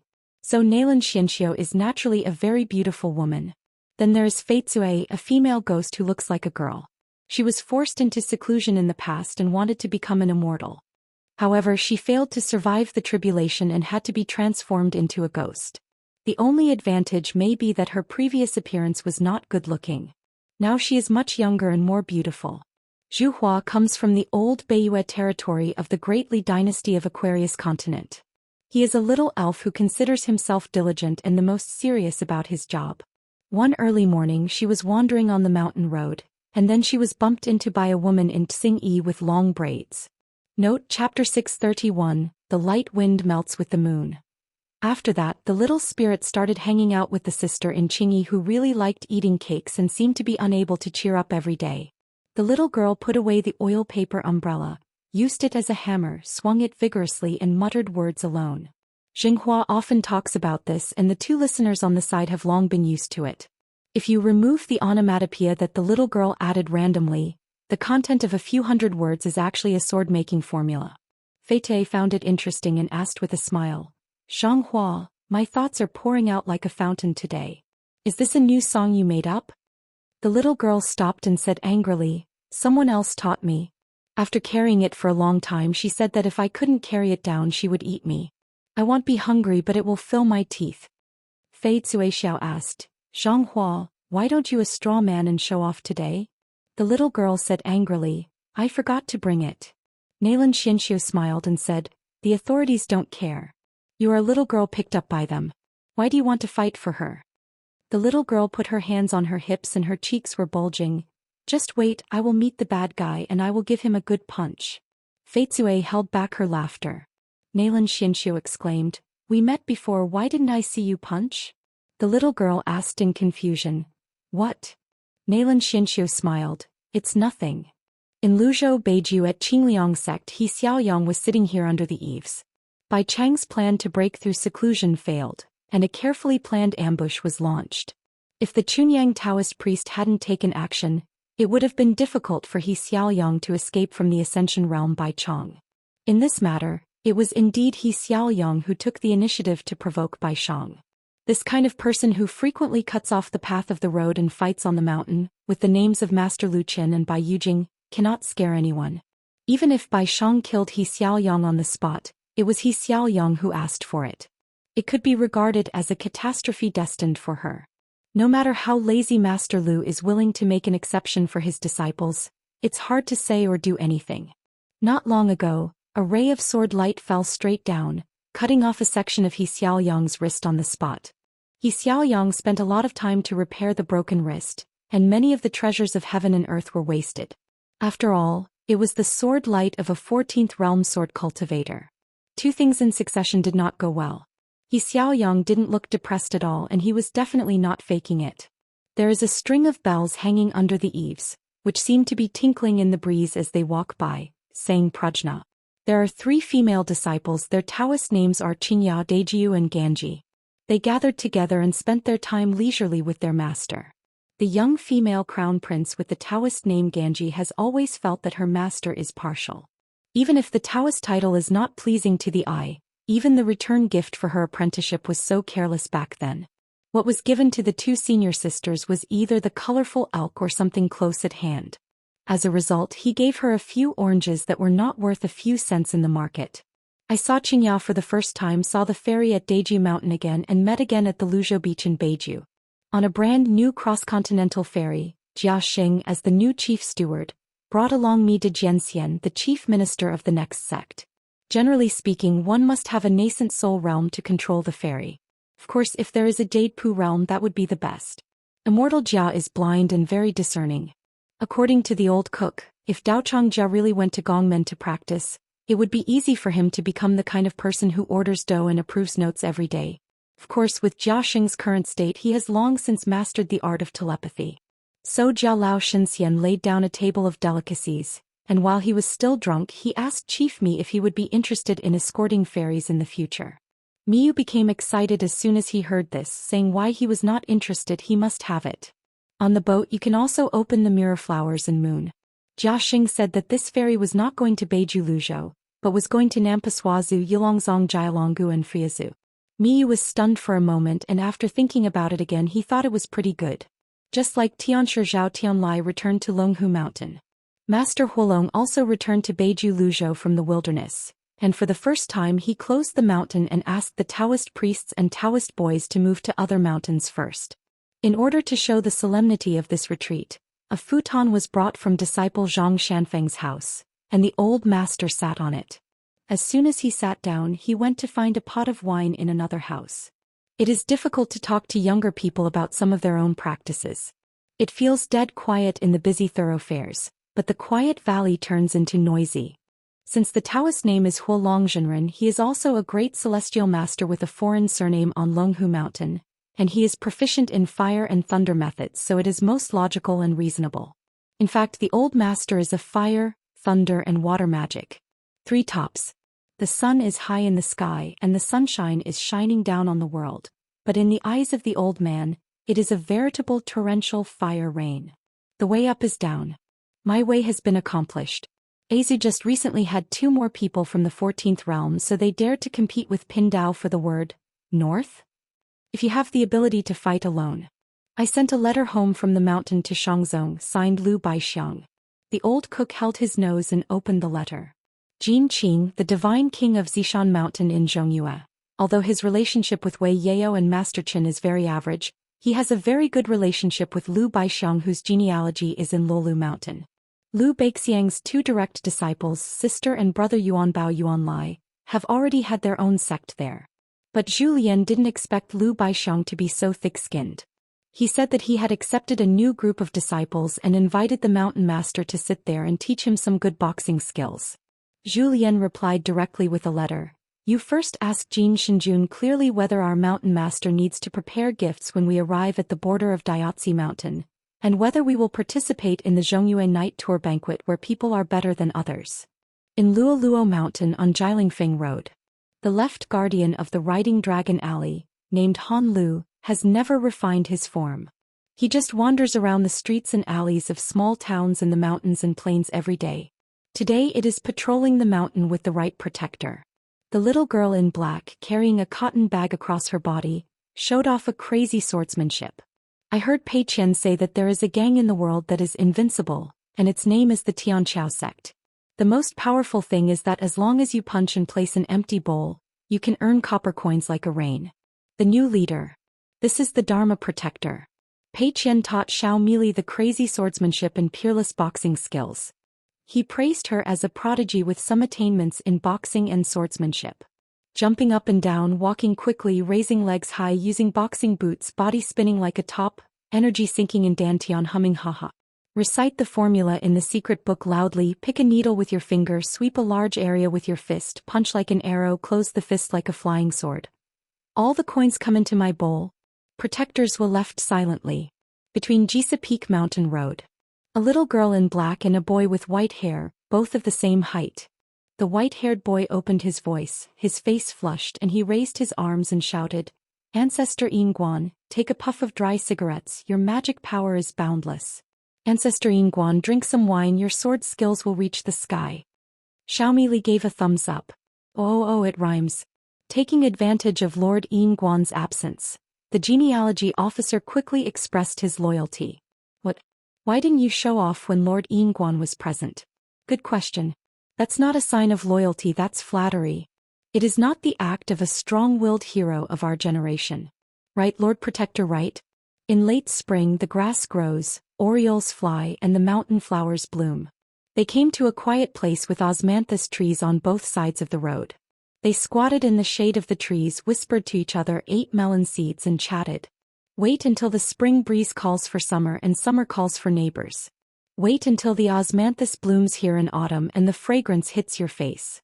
You can smell the fragrance for miles and you can walk leisurely and enter the world of golden millet. In Fiyola Dojo, Shanjuchen was quietly carving words at his desk. The old temple master stood beside him with one hand behind his back and the other holding a blue brick.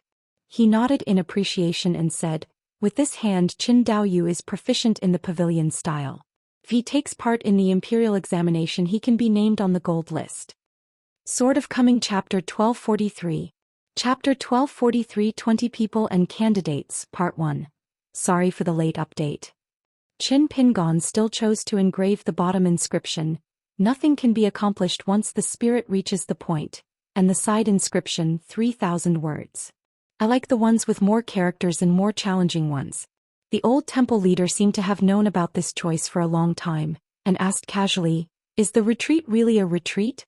Where do you go to hang out when you separate your three minds?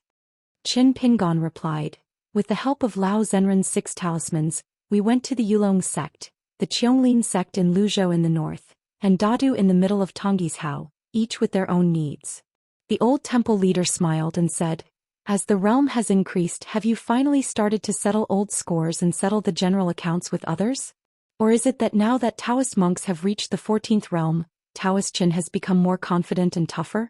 In this way, no wonder he and Lu the pavilion master had a great conversation with us and became a close friend. The paths of both sides lead to the same destination. One relies on his senior brother, the other relies on his Taoist companion. No, to be precise, it is a person who only relies on the senior brother. The realm of the senior brother is the realm of the junior brother. A person who relies on both Taoist companions and senior brothers? Since he is so capable, how come the number of Taoist companions is only 1? Why not have the same number as senior brothers? If you can really be so blessed, you can do it based on your ability. Why bother to work hard to cultivate some Taoism? If you choose a Taoist companion in the world, you will not walk sideways wherever you go. Qin Pingon was surprised. It seemed that since the last time the old temple master and Dao Zhu came to the small town, the old temple master's visit to Luapa Mountain had become particularly targeted at him? Doesn't make sense. Millet grains are entertaining guests at the foot of the mountain. That is our right protector's special skill, and it must be watertight. Last time the old patron visited Piyun Mountain, Wei Xinyu was also very experienced in entertaining guests. How could the night tour banquets be just a waste? You are still an old friend with Xiaoma, so Xiago must be considered half a sister-in-law? So Shan Juchen was puzzled. What went wrong? Have you ever met Qin Lingjun of Daozu? Since Qin Lingjun could not say anything related to the founder of the 3 religions, Qin Pingon ignored the possibility that the boy in green had met the old temple master. To this day, Qin Pingon still remembers the scene when this guy met Master Wan for the first time. It was really too horrible to look back on. Note Chapter 180. Like a god. The old viewer took a look at the small and close objects piled on the table. They were slightly restricted but not obstructive, and all kinds of treasures inside could be seen at a glance. The old spectator smiled and asked, after refining something like this, it really became a living treasure that walks on 2 legs. Brother Qin is a master of arts and bold. He thinks that I won't come to our country, so he increases his bets? Do you want to do this in this way? On the single-plank bridge on the Lianwu Road, are you competing with Wuzhou Jianzhen's hang in front of you for a place?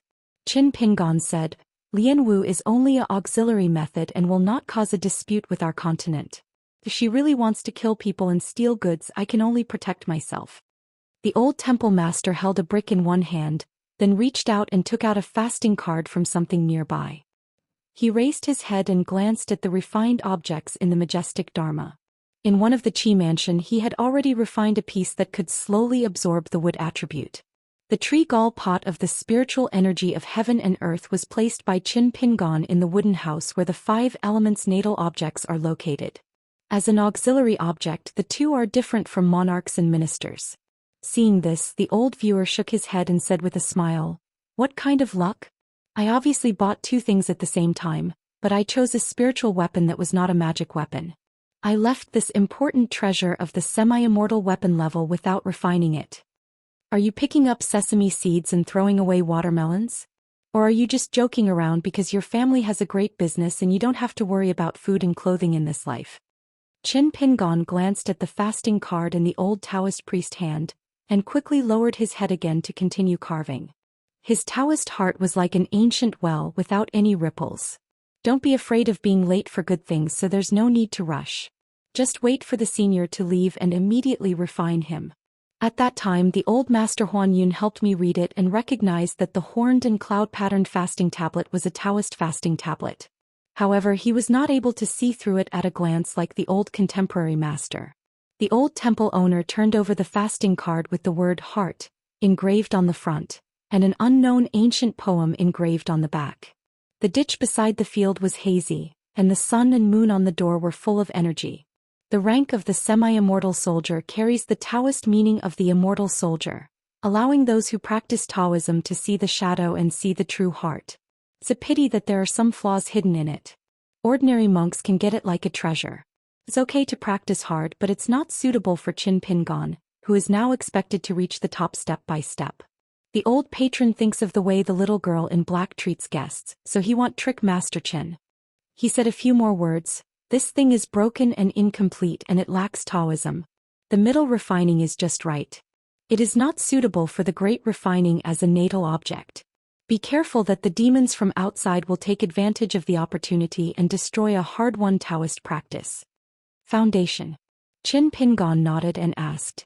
The material of this Xianxia tablet is similar to the green bricks of the unknown Taoist temple on the top of the mountain. Are they similar?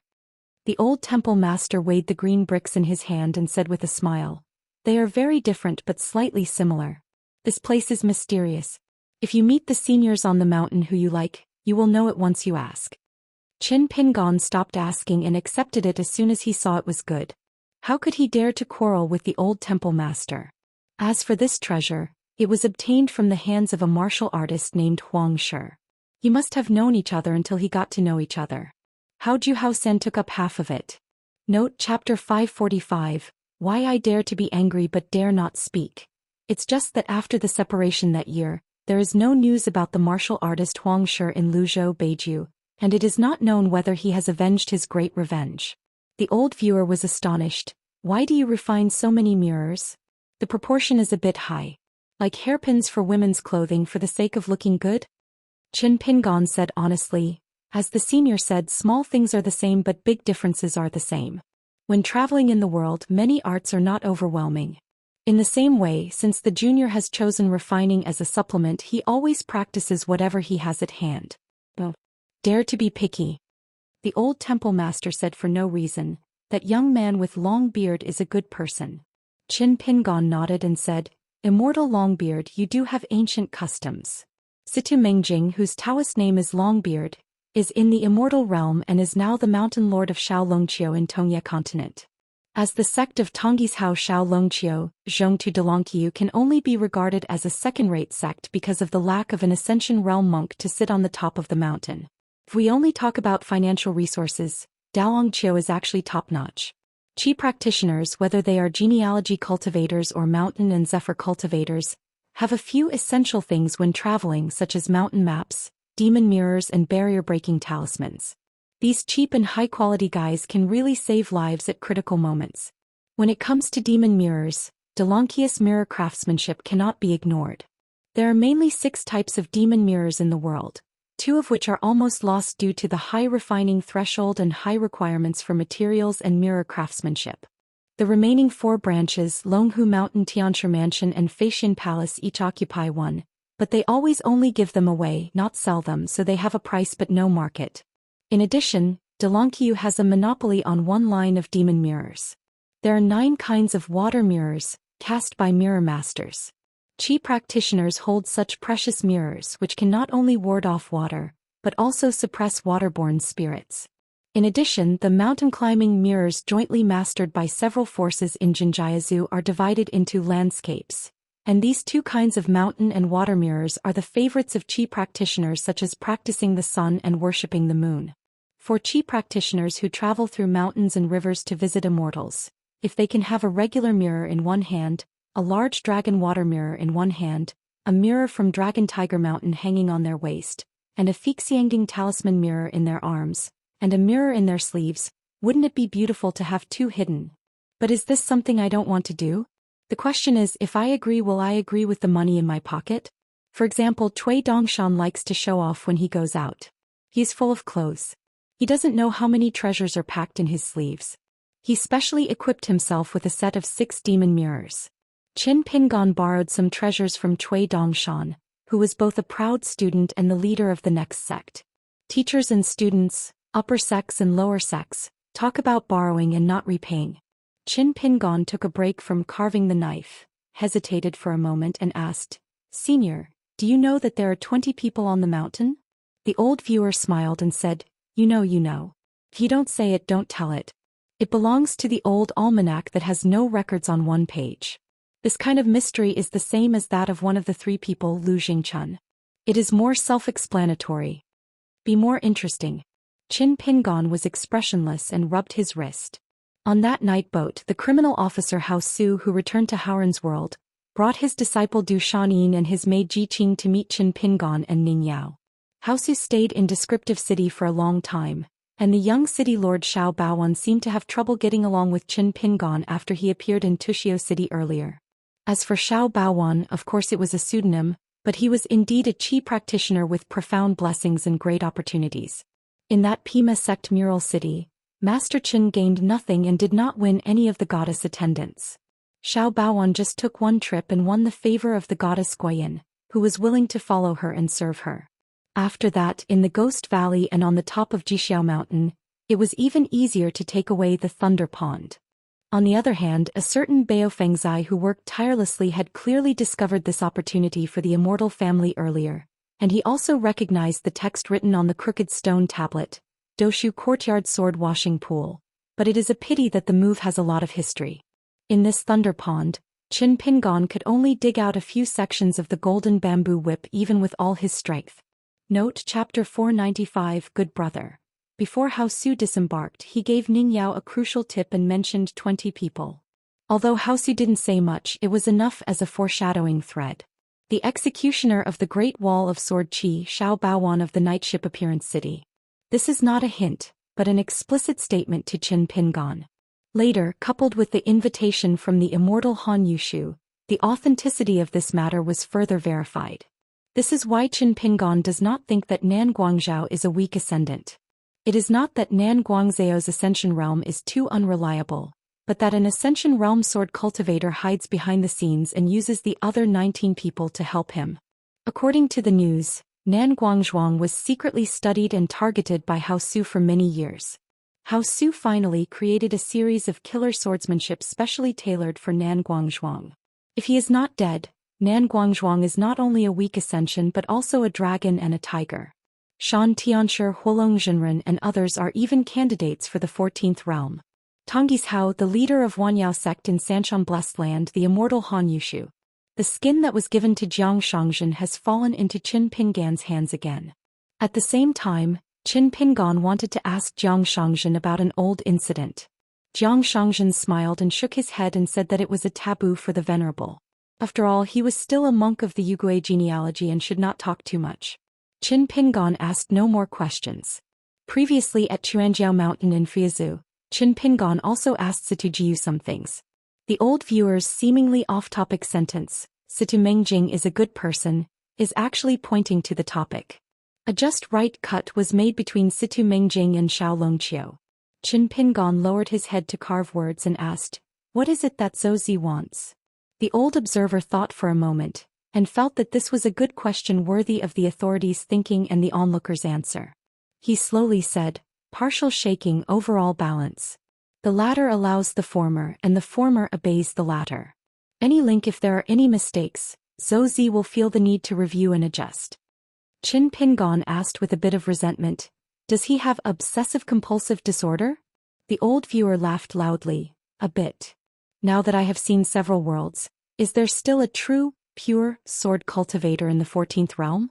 As for Tianwan of Xingyang Dogwood Peak, she, Zhou Zi's junior sister, randomly touches the Mandarin duck chart and pulls the red thread to control the destiny of a continent's swordsmanship. Lu Xianyang, Fengliu and Li Tuanjing, Fengshua Temple Wei and Jin all wanted to make wedding clothes for Jinshu Luzhou in Beiju. Over at Luzhou in Beiju there was also Zhou Xian, and the Qianglin sect and its leader Lu Miao were involved. Because Lu Jinglong reminded Qin Pingan that Zhou Xian was most likely the person behind the scenes of the Qianglin sect. Then the Qianglin sect, which was prospering in business, would be the money bag of the sword Immortal by Shang, and his disciple Zhou Xian would be in charge of the money. Bagman.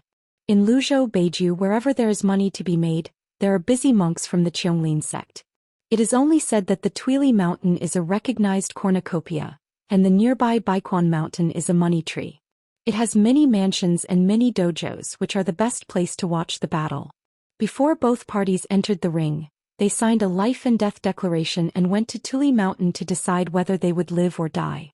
There are many such cornucopias and money trees in Qianglin Zone, both openly and secretly, large and small. In addition, Qianglin sect is also not idle in Aai continent and Aquarius continent. They were also engaged in big business. The reputations of the Lu family in Luomahe and the Yuan family in Senlangmiao were at opposite ends of the spectrum from those of the Qianglin sect.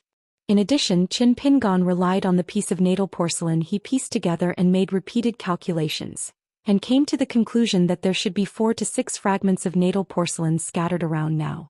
The suspects are the Empress Dowager of Dali Yamada I of Xingyang, the Ma family of Xing, the Lu family of the Yin and Yang family in China, Zhou Xian, and the Qiong Linzong, who has secretly been trading natal porcelain with the Song family of Dali for many years. Earlier he took Xiao Mo to the imperial palace in Lijing City.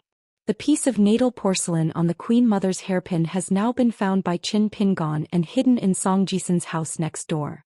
Tianwan had fallen into the hands of Cui Dongshan and Jiang Shangzhen once, so she had been forced to avoid suspicion.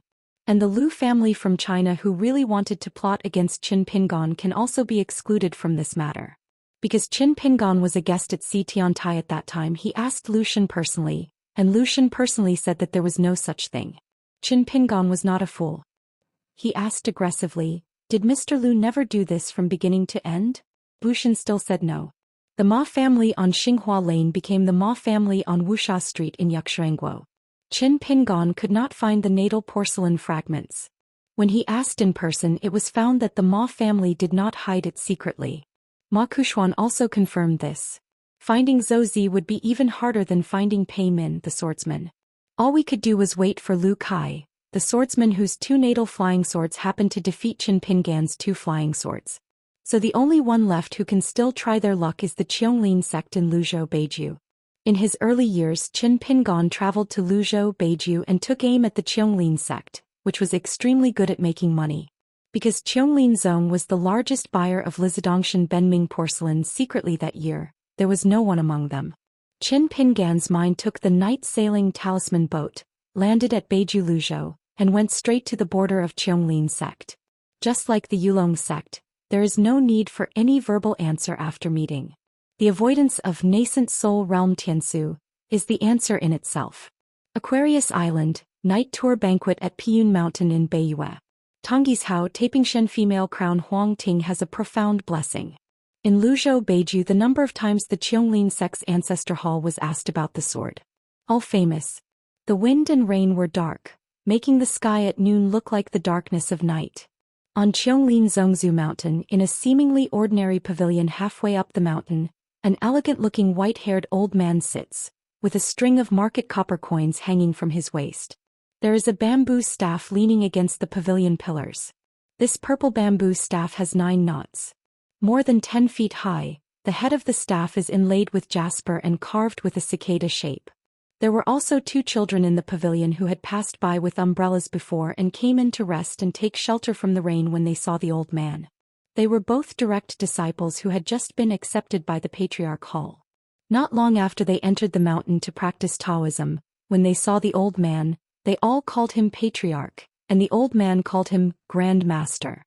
After announcing their names, he asked them to sit down and talk and then asked a few questions about the recent progress of the Taoism. The 2 highly qualified Taoist monks answered fluently without any cowardice. After all, they are both talented people from wealthy families. Even if the person asking the question, even though he is the leader of a sect, he doesn't appear to be very reserved. What's more, Patriarch Lu, the leader of the Lu clan, is famous for being approachable. There are only a few things that the Qianglin sect monks can be proud of as long as money is put aside. One of the things that puzzled the outside world the most was that the master of the fire dragon of Padi Peak once walked through Baiquan Mountain, where he made a lot of money every day. Regarding this matter, there are various opinions and speculations. In fact, the reason could not be simpler. There is a pavilion on the mountain road of Baiquan Mountain called Exposure Book. The Paoshu Pavilion is a little higher up than the Quanyong Pavilion halfway up the mountain. When Master Hulong passed by, he wanted to sit there. At about his age and state, what outsiders think is actually not that important. Of course, at that time the members of Qianglin Zong's Patriarch Hall came out in force. A large group of them rushed to the Exposure Pavilion, hoping to have a face-to-face meeting with the real Hulong. If they couldn't talk to each other, they could at least squeeze in the pavilion. Everyone, it would be nice to sit shoulder to shoulder and listen to the old man and sect leader Lu chatting casually about the historical origins of the book pavilion, and feel a bit like a fairy. But when they rushed over, the old man was nowhere to be seen. Erect a monument outside the pavilion? The content of the seal cutting is that the fire dragon master came here on a certain day of a certain year, a certain month or something like that. I have this intention, but I don't have the courage. But after that, the sect's rule that visitors stopped at the exposure pavilion became the Quanyong pavilion on the White Snake Path. Gu, the sword immortal of Yanwei Mountain, once truly destroyed the Qianglin sect's patriarch hall. Last year, there was another question of swordsmanship that came to light without any warning. Since the cover-up was indeed broken and a genuine ancestral hall was demolished, there was a great deal of movement at that time, and the Qianglin sect was bound to be unable to conceal it no matter how hard it tried to cover it up. Afterwards, that woman from Dukui Jianhu Lizai was so ruthless that she directly admitted the matter through the Shanshui Di newspaper. Qianglin had no choice but to pretend that nothing happened. Li Kai has now fallen to the nascent soul realm, but the Qianglin sect would rather break up with an immortal realm than dare to provoke Li Kai, who has been to the Great Wall of Sword Qi, as it would offend the public. Sword cultivators in the world are all very valuable, and there are very few who are willing to work as mountain cultivators. As for sword cultivators with genealogical status, many people actually tend to act more wildly than wild cultivators. A child asked, "Master Patriarch, is this really what Li Jianxian did?" The old man smiled and said, "Just think of it as her. If we are more pragmatic, the truth and lies in the world are nothing more than a name, and truth is nothing more than a word of money." From time to time he secretly pays people to ask Jian for help in his ancestral hall. The Qianglin sect is the only one in the world.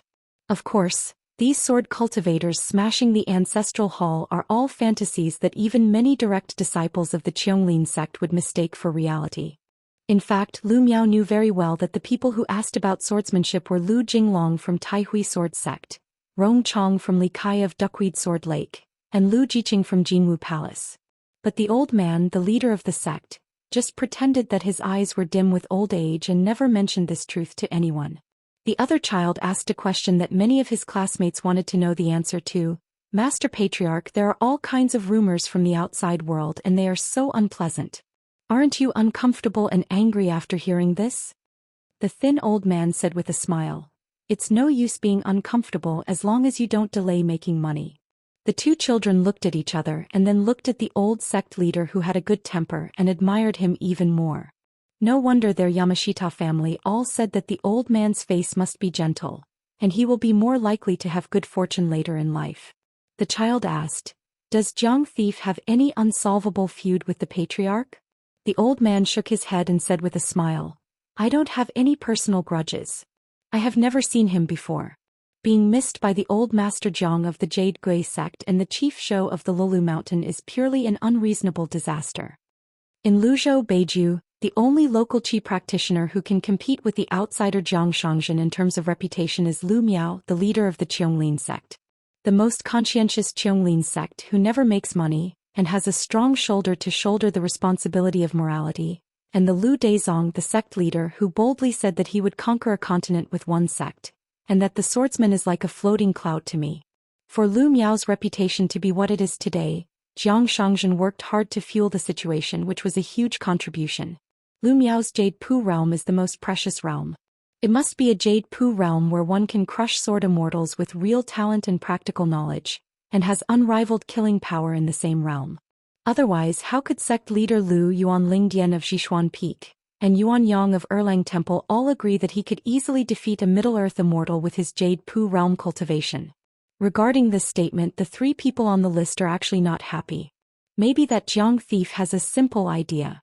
"I have a bad reputation, so I have to support him and become a brother in trouble." Like Master Luziu. If asked why, Jiang Shangzhen would probably say, "Of course you have good foundation." If it was just some humorous sayings, Lu Miao didn't care. The only time everyone in the Qianglin sect mobilized their troops was that person who claimed to be the direct disciple of Yi Xiuqing in the Ascension realm of Ai Aizhou. He was so heart-wrenching and crazy to such an extent he actually raised the Qianglin sect to the same level as Baidi City. It is said that Lu Miao is to Qianglin sect what Jing Juzhong is to Baidi City. Zhao Tianlai of Longhu Mountain and Huolong Zhenren of Lion Peak, no matter how high they are, they don't have this ability. It was unbearable, so Lu Miao finally posted a reward in person and gave a large bounty. The Qianglin sect shared the same hatred and vowed to kill the Jiang thief. Another child asked a childlike question, "Master, that Jiang thief is so dirty with you, will they fight if we meet one day?" Lu Miao shook his head and said, "We can't fight."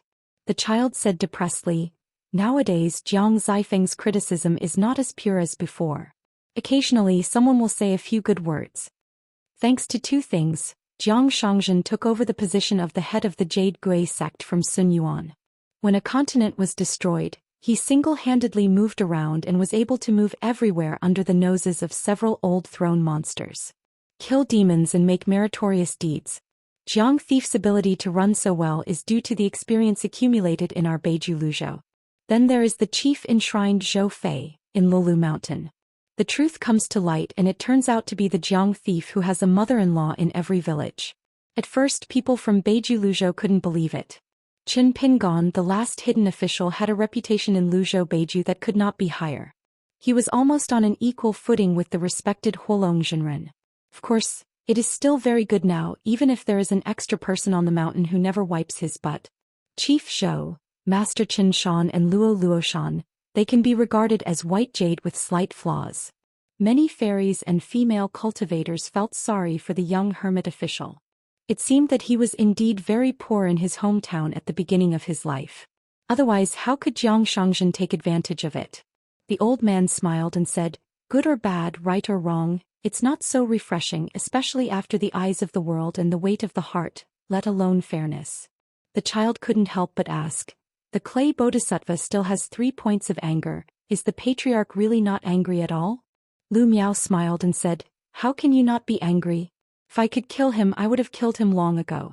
When the time comes, if I can kill him, I will definitely kill him." Probably because the old man's expression was too easygoing and his tone was very calm. Even though he said the word kill several times, it still didn't make the two children feel that there was any murderous atmosphere. They said goodbye and left. Lu Miao nodded with a smile and told them a few more words about practicing diligently and not to be discouraged when encountering difficulties. He waited until the children with the umbrella under their arm gradually came down the mountain. The old man suddenly stood up and looked intently at the mountains and rivers on the edge of the sect's boundary. His strange thoughts passed away for a moment. The old man hesitated for a moment and did not delve into the matter. Instead he turned to look at Pidy Peak to the north. That's where the real big deal happens. In Luzhou in the north, swordsmen are like clouds. The only flaw is that there has never been a great monk of the 14th realm who has been in charge of the mountains and rivers. Lu Miao knew that the Fire Dragon Master, who was said to be the leader of the black and white paths, had actually tried to combine the two paths without success. One time was in the Tianshu Mansion in Longhu Mountain. For decades I read all the books in the collection and studied the thunder method deeply. As a result, I came out of seclusion after a short while. Another time I switched to water law and practiced Shindao Dragon and Tiger, trying to integrate the two paths of water and fire yin and yang, but unfortunately it was still a bit short. So this time when Master Huolong returned to the Taoist temple from the wild world, Lu Miao was still not optimistic about it. A torrential rain caused the founders of the three religions to spread their Taoism. Since Master Huolong was unable to join the Tao, now that the heavy rain has stopped, it is even more impossible to join the Tao. But at Pidy Peak the old man borrowed a futon and a bottle of wine. The so-called retreat seems to be that simple.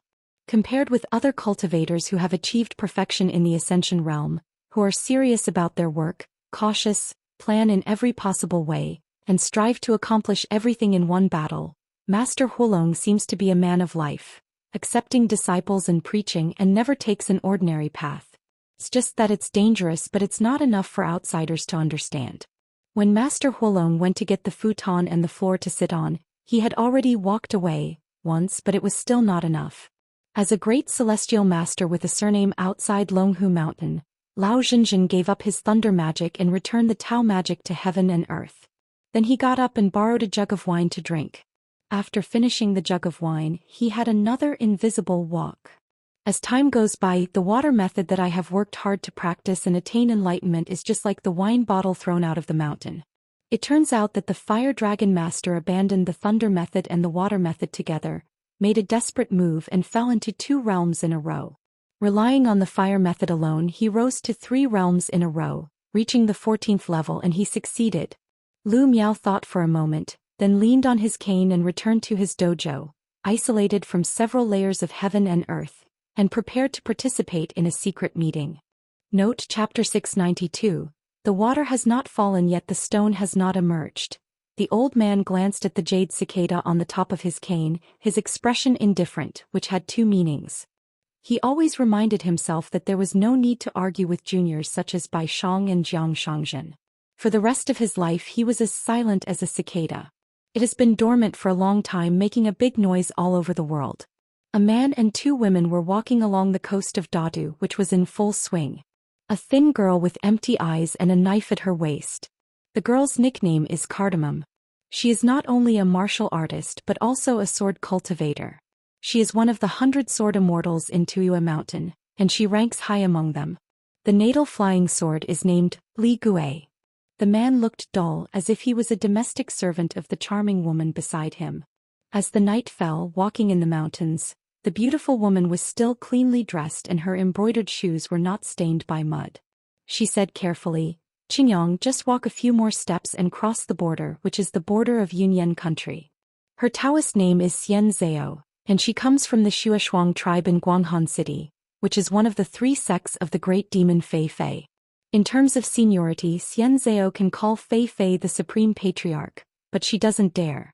The man said slowly, "As long as that Taoist nun is not in the capital of Yunyan Kingdom, everything is safe. If this were not the case, none of them would be willing to be around this person." The woman with the sword sneered, "What a loud tone." The man smiled and said, "Do I think I have a strong voice? I heard that a true Taoist man can make a fairy's body stand upright with a breath of Taoism, change the color of the sun and moon, and change the world." Xianxia covered his mouth and smiled and said, "With the current state of the 3 of us, 1 nascent soul and 2 golden elixirs, we can't talk about the Taoist and magical powers of the 14th state." The woman with the sword raised her head and looked into the distance, frowning, and said, "There are 2 living people over there. Do we really not need to take a detour?" Qingli curled his lips. "What are you hiding from?" 2 concubines, a pair of dewy mandarin ducks. They came to a dilapidated and abandoned temple. Someone had already taken a rest here and lit a bonfire. Several large pieces of muntjac meat were roasting, and the golden fat dripped into the fire, making a sizzling sound. The strong man was 8 feet tall with muscles in his arms. His face was as white as paper and his eye sockets were sunken. There was no trace of blood, but his eyes revealed a fierce light. Others can tell at a glance that he is not a kind person. The woman who had been married to the man for a while actually had an ordinary appearance. The man had just not indulged in for a long time. Nowadays, Zhou Mountain has strict control at both ends of the mountain. She really didn't have any choice, so she hooked up with such a man who claimed to be a wild cultivator. Woman, whoever wants to take off her dress will reveal a body of white flesh like mutton fat jade. Her skin is really like gelatin and she is extremely charming. They are fighting on the bed and the woman is crying softly. The so-called natural beauty is nothing more than this. At this moment, the man was putting his big hands into the collar of the woman's clothes, holding up the red belly band. How could the beautiful woman in his arms withstand such force, with his charming eyes like silk, begging for mercy from the enemy who didn't know how to show mercy? The words are as delicate as a swallow. After entering the courtyard, we went to the main hall of the Taoist temple, which is 5 rooms wide. Unfortunately, it has been in disrepair for a long time and the carved lattice windows have long been decayed. There was a large incense table with carved vermilion lacquer in it, covered with dust, and 2 worthless gilt copper stove bottles lying on the ground. The pale-faced man heard the rustling footsteps outside and immediately turned his head to look outside the hall. With just this look he couldn't move his eyes away. He didn't look at the woman with the sword, she was skinny and not very meaty. The little girl next to her is stunning. As for the man with a reserved expression, his breathing was murky and his steps were heavy, he was just an eyesore. It's just that the world is different now. Even if you sail the boat carefully, the strong man still doesn't follow his usual temperament and commits murder. The beautiful woman moved and hid behind the skinny woman with the sword, stuck out her head and said timidly, "This hero, the government has its own laws and the rivers and lakes have their own rules. Only those who are either thieves or bandits. People in the green forest also have many stipulated and customary rules. such as robbing people on the road and cutting trails, encountering business, or going to someone's house to steal when the moon is dark and the wind is high. As long as the victim does not resist or has no grudges, he will never. We are not willing to kill people easily, and it is especially taboo to commit adultery with women. Yes or no? The man probably had never read a book, so he was immediately confused by this set of words. The woman in his arms was smiling so brightly that she didn't care about covering up the beautiful scenery on her chest. How could such a bunch of pedantic people come from this wilderness? The burly man twitched the corner of his mouth, stretched out his hand and grasped the plump thing, causing the woman to feel pain. The man said, "Little brother, let's make a deal.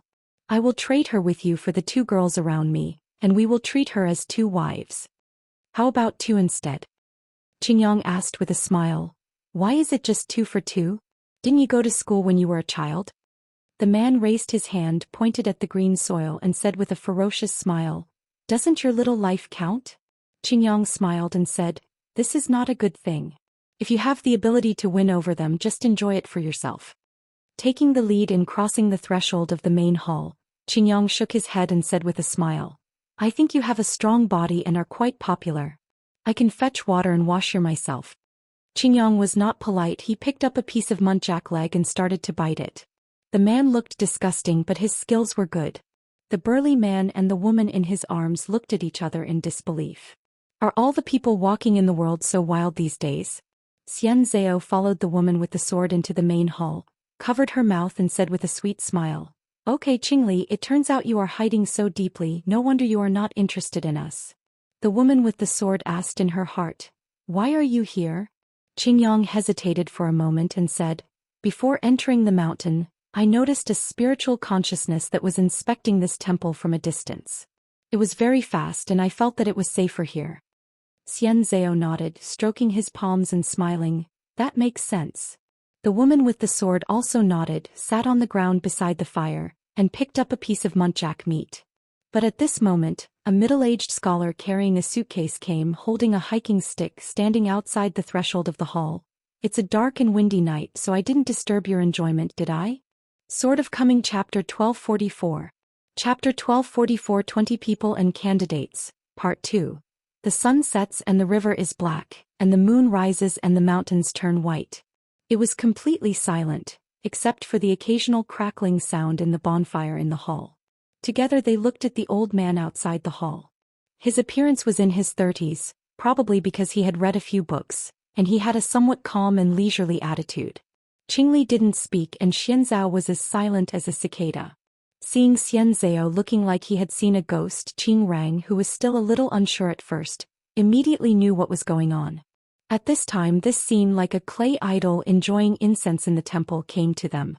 Strange to say, there are countless demon monks in the wilderness who admire the young hermit official. They must be more than those in the world, and they are particularly sincere. The sun rises and the moon sets thousands of times, and Qinjun's name is called thousands of times. No exaggeration at all. After all, Howren monks mostly just listened to the excitement, but almost all the wild monsters who had participated in the war had seen the excitement with their own eyes. To go to Howren Tianxia, you have to pass through the chiseled gate first. As long as the demon clan raises their head, they will see the dazzling bright red robe. What's more, this man surnamed Chen also killed a Jade Pure Realm demon who was flying over his city in Yufengguo. To be precise, he tore him apart with his hands. Then he casually threw the corpse off the top of the city. It is not unusual for the wild demon clan to do such acts themselves. After winning a fight, it is common for the defeated demon clan to chew it up on the spot and eat it alive to satisfy their hunger. But for a disciple of a saint who is said to come from the vast world, it is very novel to do this. Therefore, the Taoist cultivators in the world will probably never understand the complicated mood of Qingjia, the female fairy of Jinquiqing, when she arrived at Luopa Mountain and passed the archway. A young hermit official from a foreign country, a Taoist companion of Ning Yao, a man who had left the truth with his own hands, and a single person to file an account, Qin Qing was willing to entrust people with important responsibilities. The last inscriber of the Sword Qi Great Wall.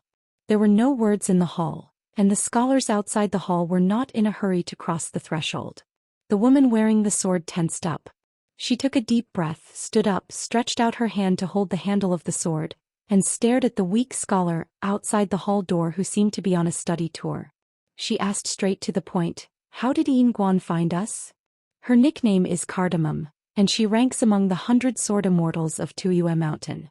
She must have stayed in a foreign land for a long time, and she uses Tongyi's Hao Yayan. Xianxia's face turned pale in an instant, as if he had been struck by 5 thunders from the sky.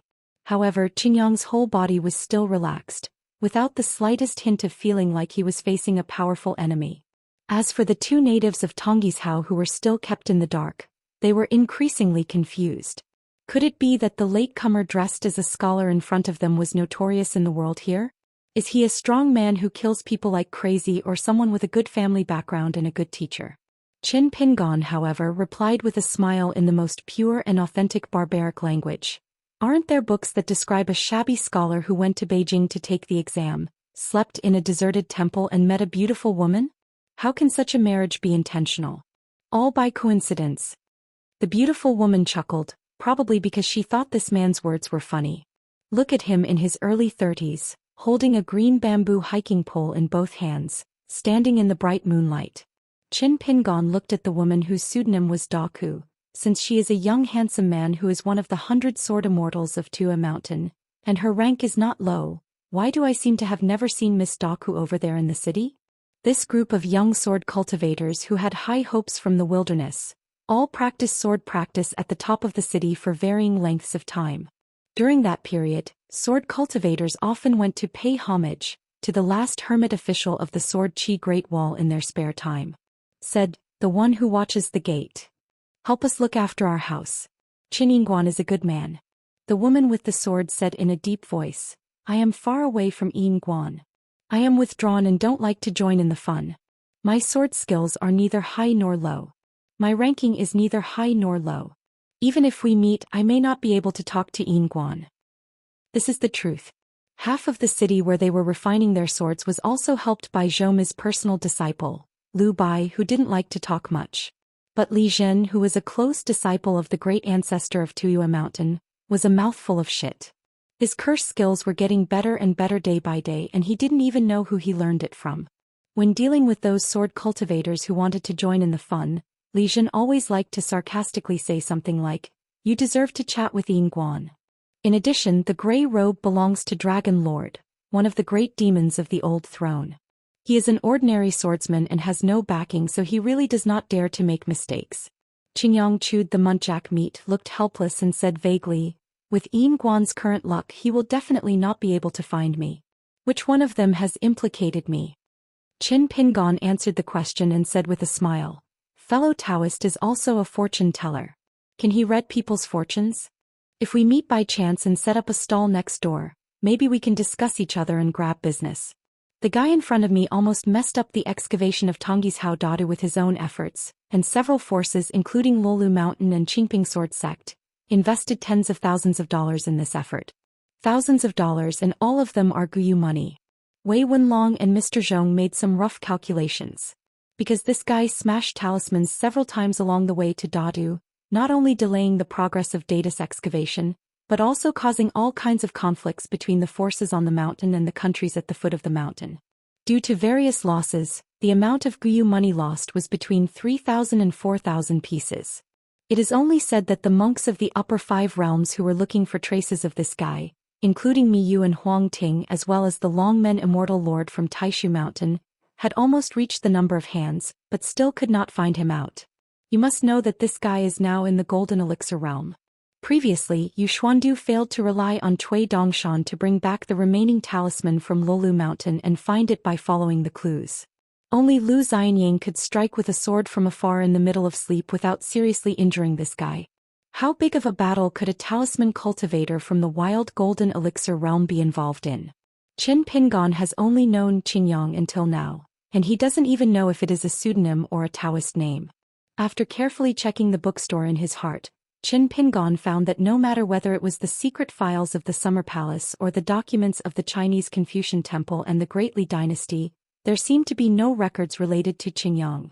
Is that a rising star who is flowering inside the walls and fragrant outside the walls, to the major military tents in the wilderness?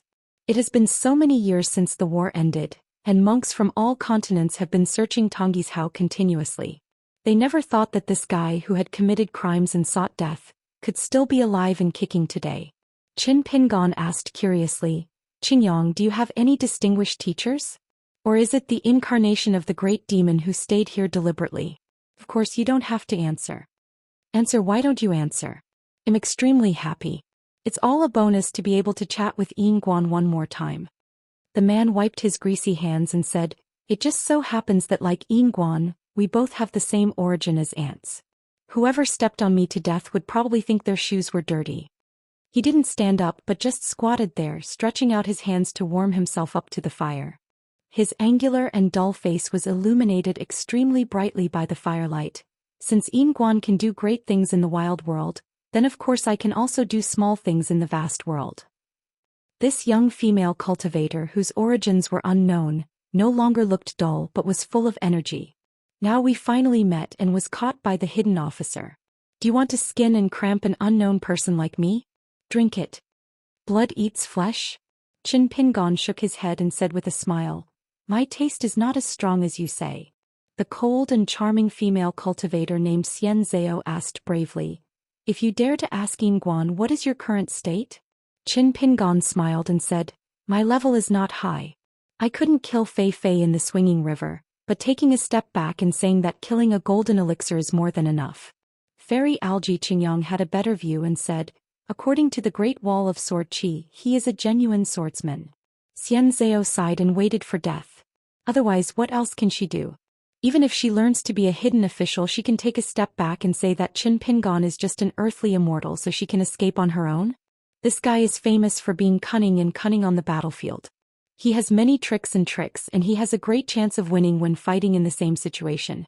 Back then Jiaxinzhang carefully set up an ambush, and the proud men of Zhuqi, Yusi and Tan surrounded and killed one person.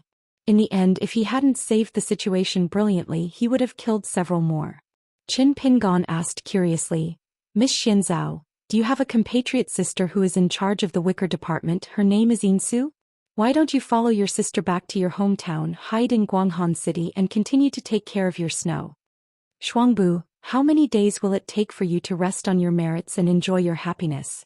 Guanghan City is one of the 3 sect-headed sects under Fei Fei, and the leaders of each sect are all very qualified earth fairy cultivators.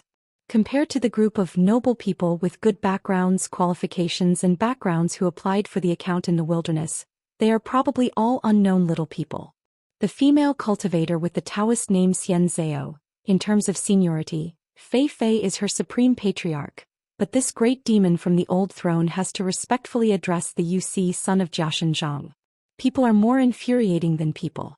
Although she and her sister Insu are both sword cultivators, the threshold for the 100 swordsmen of Tuyur Mountain is so high that they really can't get in.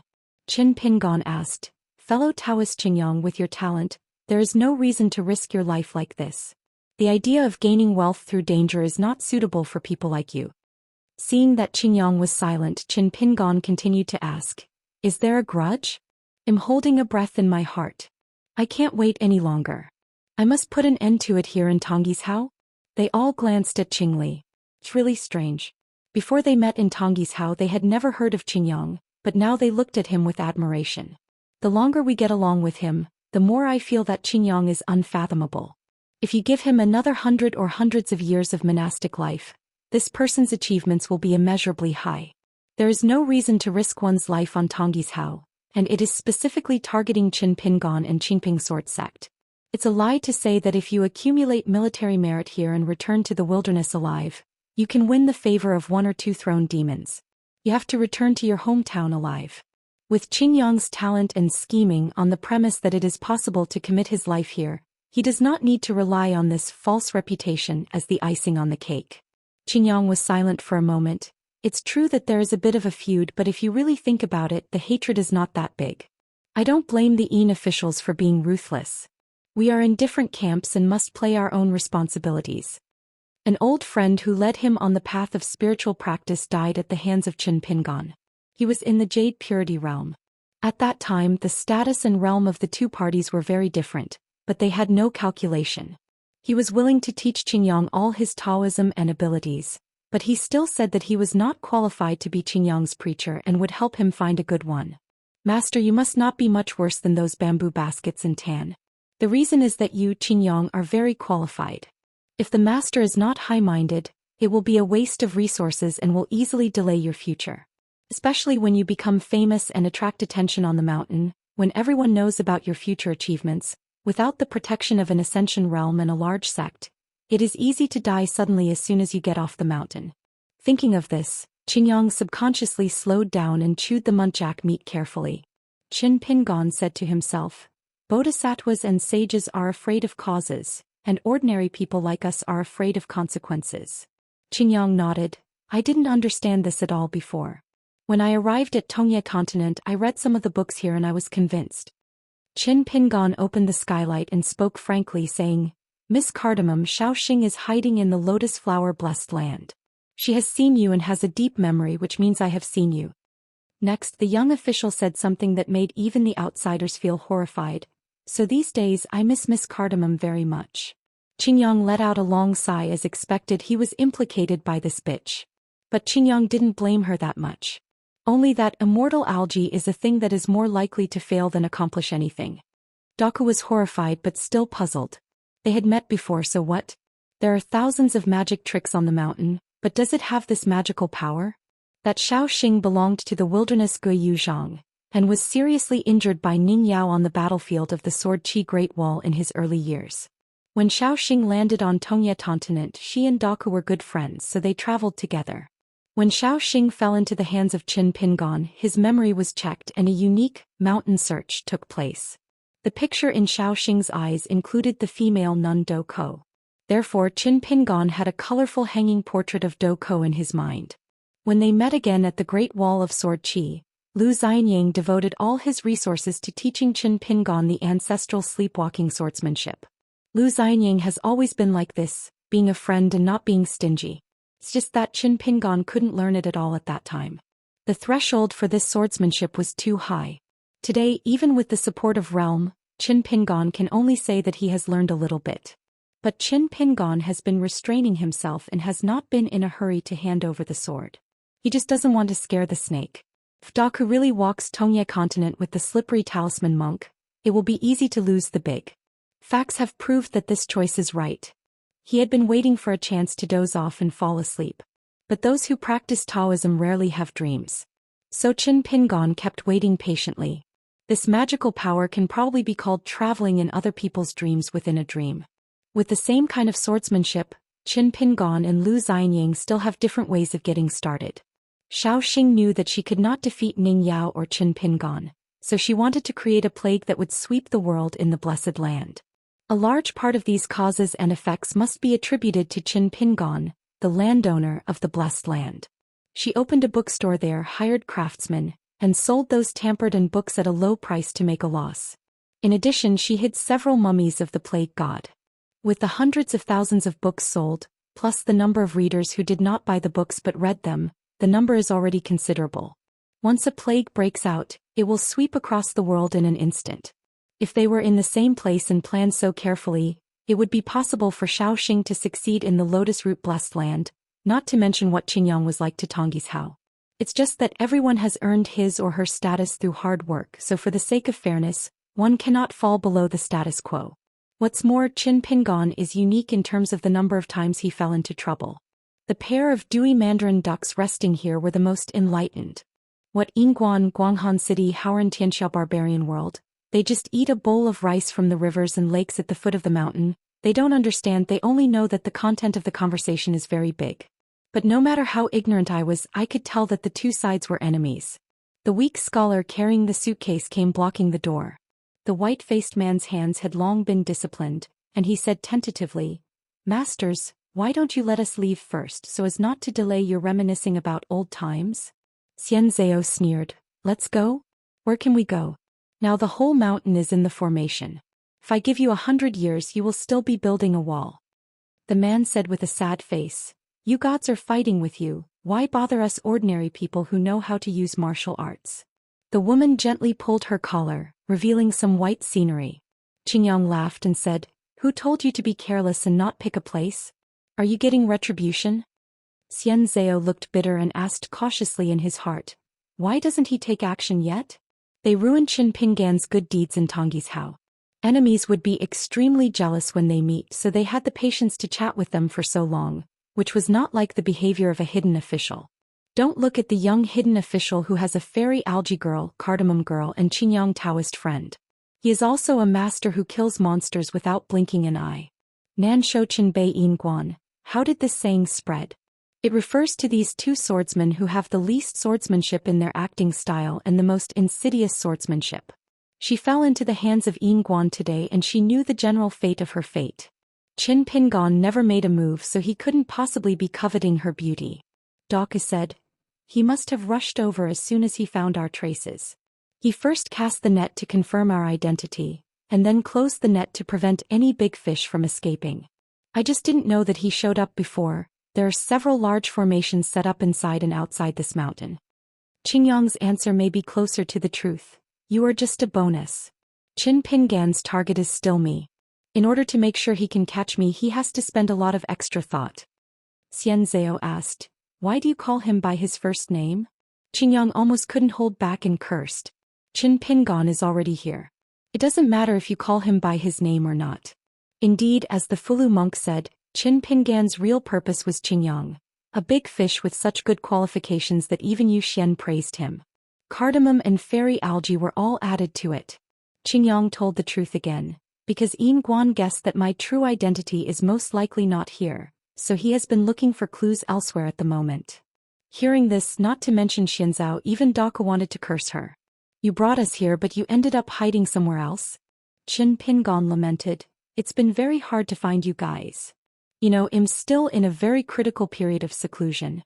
Fortunately, I can't find anything even if I break through the iron shoes, so it doesn't take any effort to get it. Qin Pingan smiled and said, I also want to learn the brilliant escape techniques of 3 Taoist friends.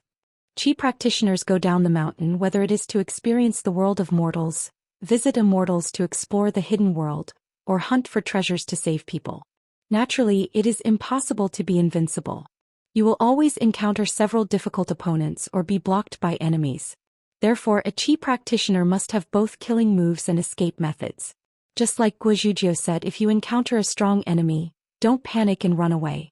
If the universe in one sleeve is a magical power that must be learned in the Jade Pu realm, observing mountains and rivers is a method that must be mastered in the nascent soul realm.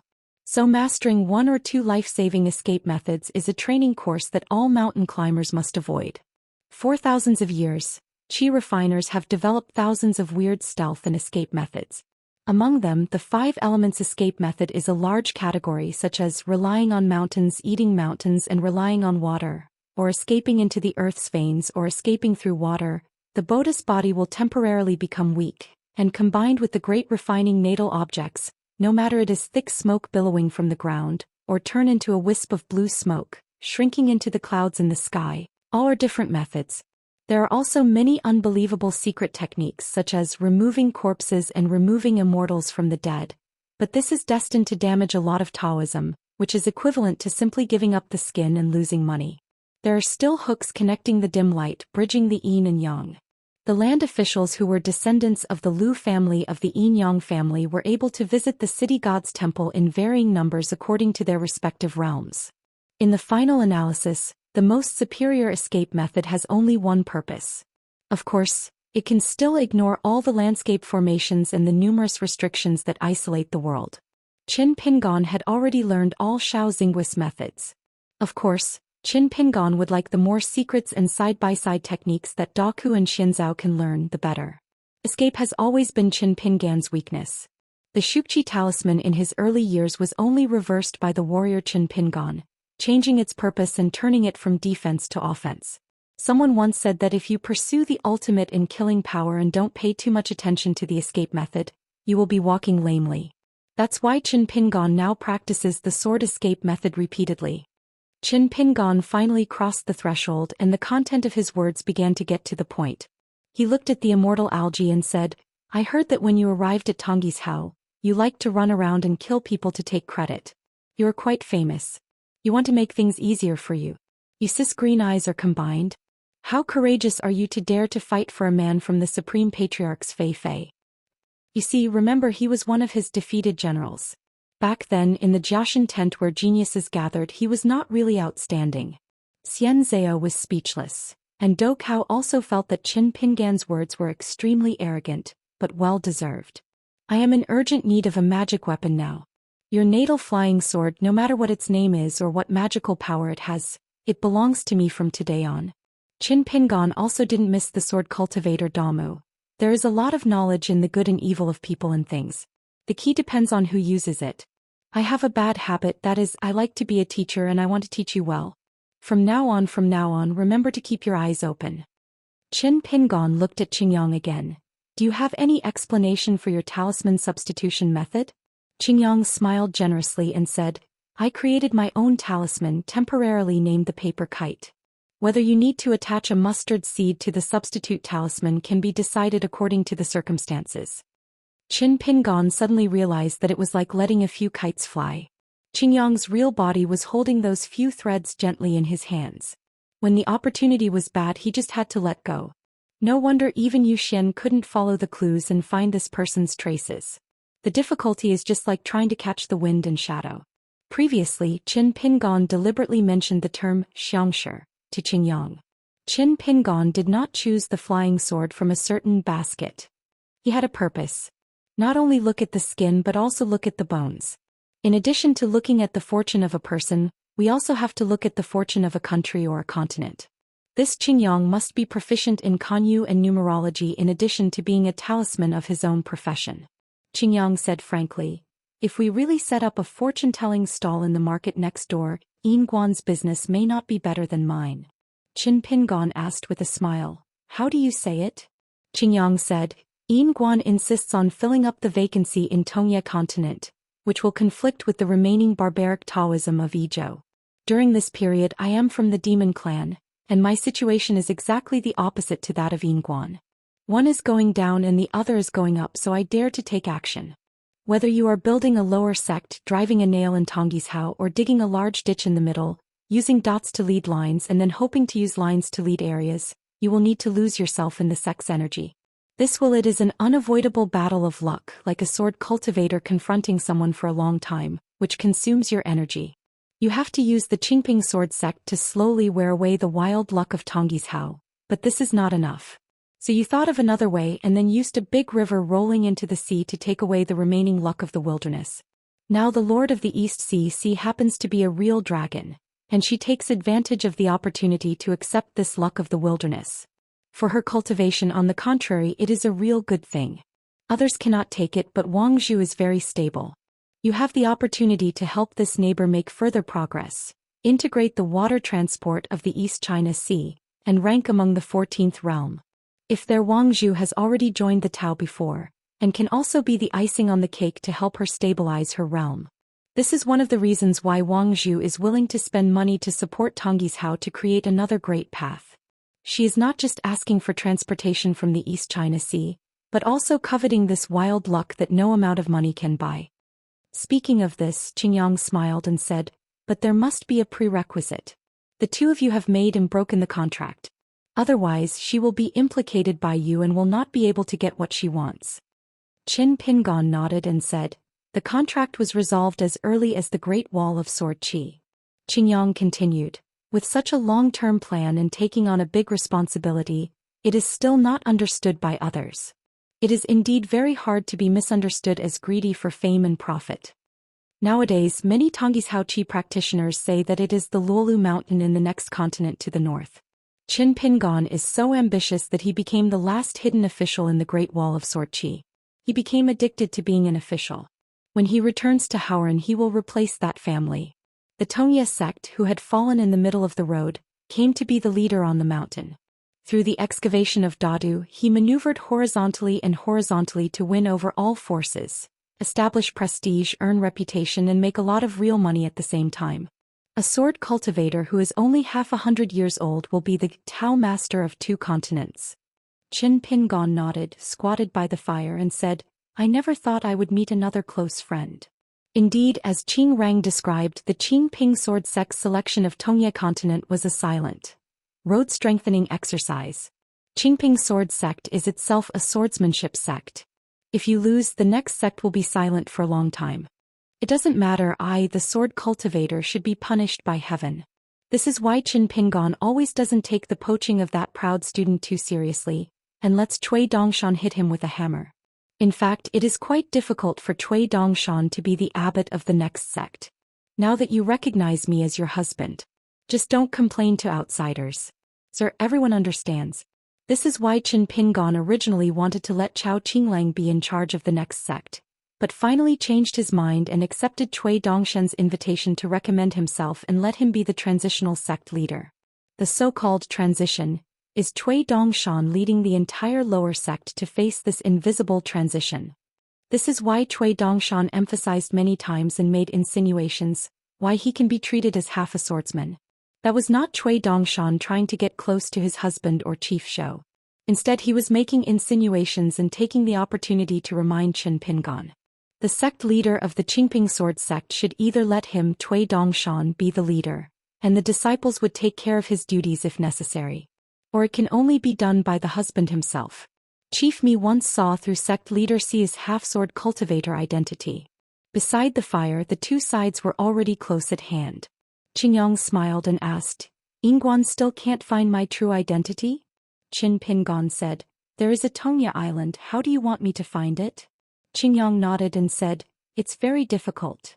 Qin Pingon stretched out his hand to warm himself by the fire and said, tell me something so that you can show off to your friends in the future. Qingyang said, I am all ears. Qin Pingon smiled and said, I paid a large price to find out your true identity. The green soil is waiting for the next chapter. Qin Pingon rubbed his hands. For this reason I made a deal with the master of Bixiao Cave, the old master of Donghai Taoist Temple. Of course you are also a big addition. If you can find this place, the old master had helped. You can imagine how difficult it is to travel freely on land, search mountains and rivers across a continent, and overcome your own destiny. You can imagine how difficult it is. There is no way, I can't continue to let you do whatever you want here. Tong Yezhou, who is the real host? Zhou Mi once went to the Demon Town Tower and met Qing Tong. This barbarian Wen Hai would never cause trouble or do anything that might lead to bad relations with the master of Bixiao Cave. Zhou Mi will not do any unnecessary things. In the same way, the old blind man was in charge of the wild Shirwanda mountain, but Zhou Mi never went there even once, so there was no need to talk.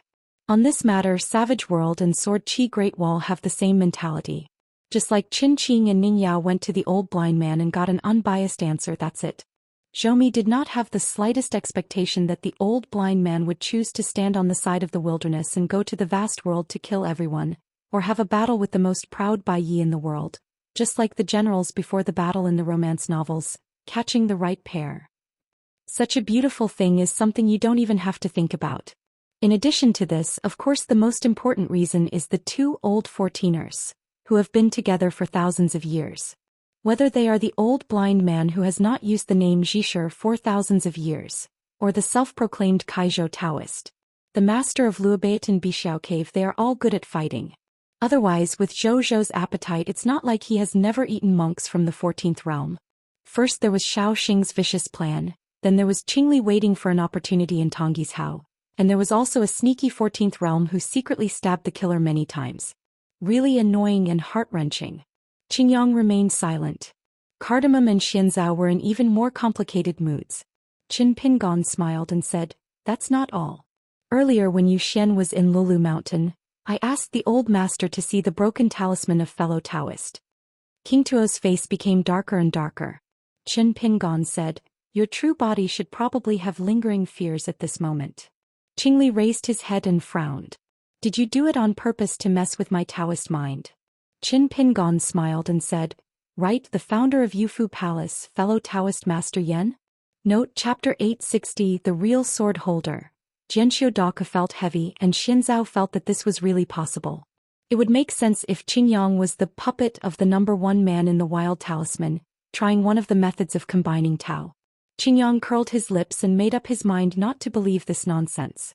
Qin Pingon smiled and said, I have always felt that I have conquered the world with my hands and I am very proud of it. I never thought that I would have such an origin, and I would actually be related to the old Feishing with the Taoist name Yunshen. After all, it is very different from Qin Yingguan's ordinary background. Fellow Taoist Qingyang is in a very complicated mood right now, isn't he? Qingyang threw away the bone with no trace of the muntjac meat left. You really shouldn't have taken the initiative to provoke Yin Guan so early. The implication is that you have to wait until your realm is a little higher, at least among the upper 5 realms, before you can challenge Qin Pingon, who is a wealthy man in this city. Qin Pingon stretched out his hand across the bonfire, twisting his fingers as if picking up something. When he retracted his hand, a flame appeared on his fingertips. Qingyang's whole body exploded. It stands to reason that the self-destruction of a Jindan Earth Immortal would be extremely loud. Not to mention this cold temple that had been abandoned for many years, the entire mountain would be affected by the turbulent qi and be destroyed in one day. But the cracking of the green soil only expanded outward by a very small amount, just like hitting a wall, like a mighty tide rising and then receding. Qin Pingon waved his sleeves and gently scattered the ashes of the talismans. With a flick of his finger, the flame instantly penetrated into Xianxia's eyebrows. In the small world of her human body, a fire instantly set ablaze, burning everything, even like thousands of fiery snakes, some climbing the winding mountains or floating in the sky. Zhou Xian once said that at the beginning of mountain climbing he wanted to learn every technique. When we reached the top of the mountain, it seemed that all the techniques were useless. This is probably the route of Hadao. We have to find a road that has never been traveled before. Qin Pingon smiled and said, Fellow Taoist Qingyang, the one who commits thieves for 1,000 days and the one who guards against thieves for 1,000 days, let's see who can outlast the other. If you have the ability, just hide for dozens or even hundreds of years. Dou Cao didn't even look at the miserable situation of Xianxia beside him, and just asked, Qing Rang is not actually the clone of Yu Fu Palace speaker, right? Qin Pingon raised his hand, put the hollow fairy algae into his sleeve and said, Those who are strong will not die, and those who are eager to win will meet their enemies. Fellow Taoist, how do you want to die? Dou Cao did not answer this question but asked, Isn't it a pity to burn it all? There are many secret techniques in the Guanghan City Ancestral Hall. Qin Pingon said, The tide has ebbed and flowed many times, but you just don't remember it. This is called making the best use of everything. Cardamom sneered, Things. Qin Pingon said calmly, Otherwise we are still human? You are not worthy. Qin Pingon gently clasped his hands together. It's like a dozen cardamoms in different situations merge into one. They all have one thing in common. Her flying sword has been stripped away. Qin Pingon said to himself, I have a flying sword. I have had it for a long time but I still can't understand its secret. If there is a mountain for the prince in the Taoist Qi mansion, it turns out that it happens to be missing an auxiliary flying sword, so it can't open the mountain. The Tao is so mysterious that it cannot be described. In an instant, Dou Cao came to a secret landscape and found himself standing on a white jade arch bridge. There were countless corpses hanging with swords on the mountain road. Xiaoxing had been waiting here for a long time. She wiped the tears from the corners of her eyes and looked excited. She reached out to grab Dou Cao's arm and burst into tears. I finally waited for you. Yu Shiwu leaned against the railing of the stone bridge and said with a smile, There is no need to introduce your identity. There is still a long time and we will become familiar with each other. The years here are so boring that even people with Yu Shiwu's temperament would rush over to take a look at the new and living people. Qin Pingon, who was sitting cross-legged, leaned against the bookcase, took out his sword gourd, glanced at the two people opposite the bonfire and asked, Do you know what your names are? How could the woman dare to talk to her? The white-faced burly man replied in a trembling voice, You are a man and a woman. Qin Pingon was speechless for a moment. The man asked, How does Master Xian plan to send the little one away? Qin Pingon asked, What's the matter with you? You are just a bad person who is accustomed to the world. It makes people think that you are not responsible for dozens of lives, but you are so cruel. You have been a wild cultivator in Xianxia for decades and you are like this. Have you never killed anyone in your life? Although the man was confused, he still whispered, I've been bleeding since I was a child. I don't dare to kill anyone unless I have to. Naturally, he had killed people before. The rivers and lakes were deep and the mountains were murky. He had encountered dangerous situations where his life was hanging by a thread on several occasions. As for why this immortal master said that he had never killed anyone, God knows.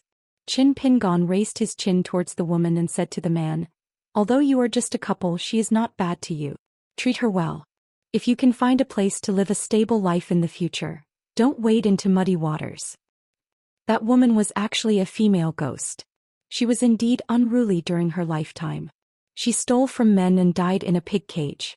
So it's hard to say who suffered the loss when the man seemed to have taken possession of her body. The man was confused. How could she get better?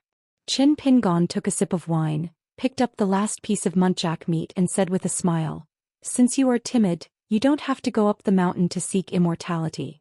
Of course, a man can only peck at the rice." Qin Pingon chewed the muntjac meat and asked, "Have you never heard of the name Qin Pingon?" The man and the woman looked at each other, but don't accidentally give a wrong answer. If it offends the Immortal Master, they will be killed, right? I heard that the Immortal Master on the mountain is similar to that officialdom and he likes to talk very much. What? Yes, he is called Jifeng. The man thought for a moment and whispered, "I feel extremely guilty and ashamed. I have never heard of such a great man." The woman was probably relying on her female self-consciousness and was no longer so nervous. She couldn't help but cover her mouth and smile. "Oh my, even a reckless man can speak politely." Qin Pingon asked with a smile, "You don't usually read the Xianxia di newspaper?" The man replied honestly, "I won't spend that wasted money." The woman quickly hit the man with her elbow. "Are you stupid? You are so honest to reply." Qin Pingon drank wine and ate meat. "I still need to read some books." The woman smoothed things over and said, "Reporting to the Immortal Master, this slave has only been studying for a few days." Qin Pingon said, "If you have read it, it means you have not read it. This is a waste of money." The woman looked embarrassed. The man tried his best to hold back his laughter. Qin Pingon was thinking about something. In the past, the lotus flower-blessed land was divided into four, forming four white-painted paintings of mountains and rivers. Therefore Qin Pingon wanted to overlap the blessed land and restore the souls of all the creatures in the Ohua blessed land to their whole bodies. Although the old temple owner made some sarcastic remarks, he still agreed to the deal that Qin Pingon had been considering for a long time. "Anyway, I made a profit, but the one who lost was Qin Pingon, a philanthropic boy who likes to meddle in other people's affairs. Because he came here in his true form, Qin Pingon was not in a hurry to return to Fiola Dojo." Turning around and looking outside the hall. The joys and sorrows of life meet each other on the same road. Away from the world of mortals, what is the meaning of cultivating Taoism and killing bandits in the mountains? To practice Taoism, study and kill thieves, you need to use the knife from the throat. Qin Pingon was in a daze, put away his thoughts, carried his book box, stood up and said with a smile, "I ate your muntjac meat for nothing, thank you. Let's say goodbye." The man and the woman hurriedly stood up, gathered their hands together and said a few auspicious words. One person said that one conversation with you is worth 10 years of reading. The scholar holding a bamboo stick walked into the night and came out of the mountain alone. Sword of Coming Chapter 1245. Chapter 1245 20 People and Candidates 3. Under a tree with countless flowers and fruits, the young master and the burly old Taoist sit and chat, under the shade of the tree like water. Originally there was nothing under the tree. As one of the incarnations of Qin Pingon, the man wearing a Taoist crown with a slight thought, a stone table and 2 stone benches appeared. The tabletop was engraved with a chessboard, imitating Xiaolong Qiuzushan's heart. The Panasonic chess game. This is a true master of the country who can create everything as he pleases. As soon as the old spectator raised his hand, 2 jars of chess pieces appeared on the table, but they were not black and white but 5 colors mixed together. Qin Pingon took a look at it and couldn't tell whether it was authentic or not. The old temple master asked casually, "Do you know where Lu Qihua Dao is?" Qin Pingon shook his head. Literary fortune is a big category of human beings.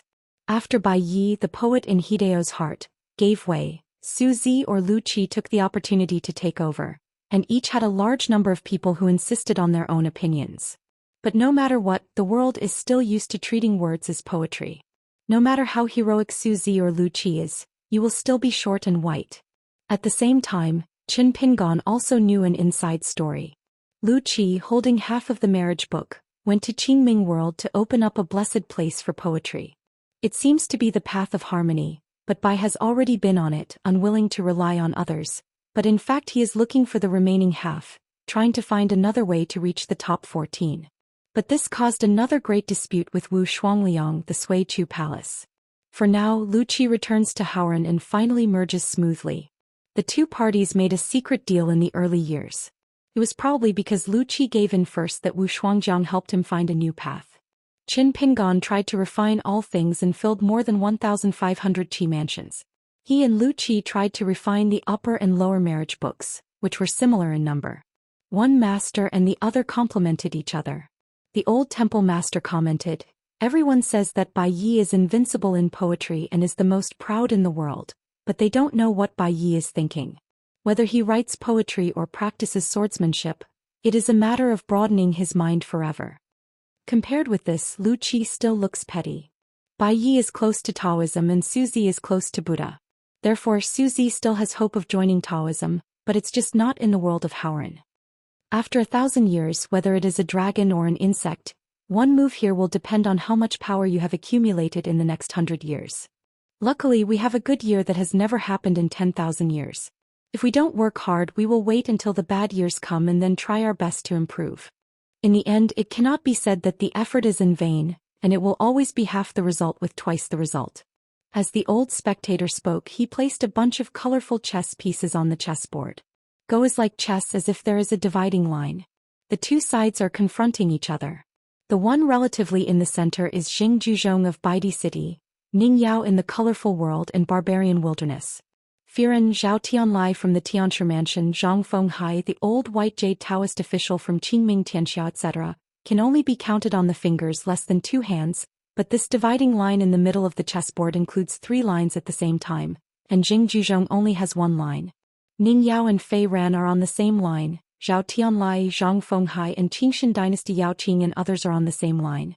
In addition, there are some chess pieces, all of which are newly promoted monks who have reached the 14th realm. Further out on the chessboard there are some young people who have ascended to the realm.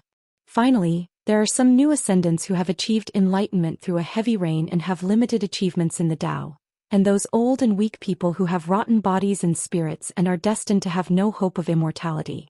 As for the other side of the watershed, the first ones that the old temple master placed the chess pieces on were naturally him, the old blind man Qin Qinglu and Wu Zhou, a small group of old 14ers.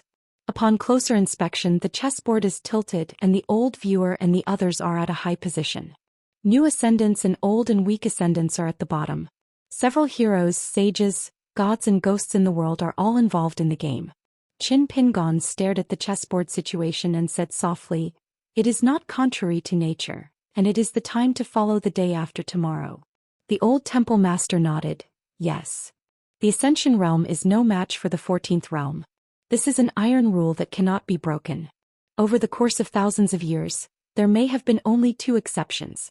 It was Ning Yao Fei Ran who was still in the Ascension realm, the master of 2 worlds. When they have this identity, it becomes confusing. However, when Wu Shuangjiang appeared on the night sailing ship, he had no intention of testing the law, and refused to personally verify the authenticity of the matter.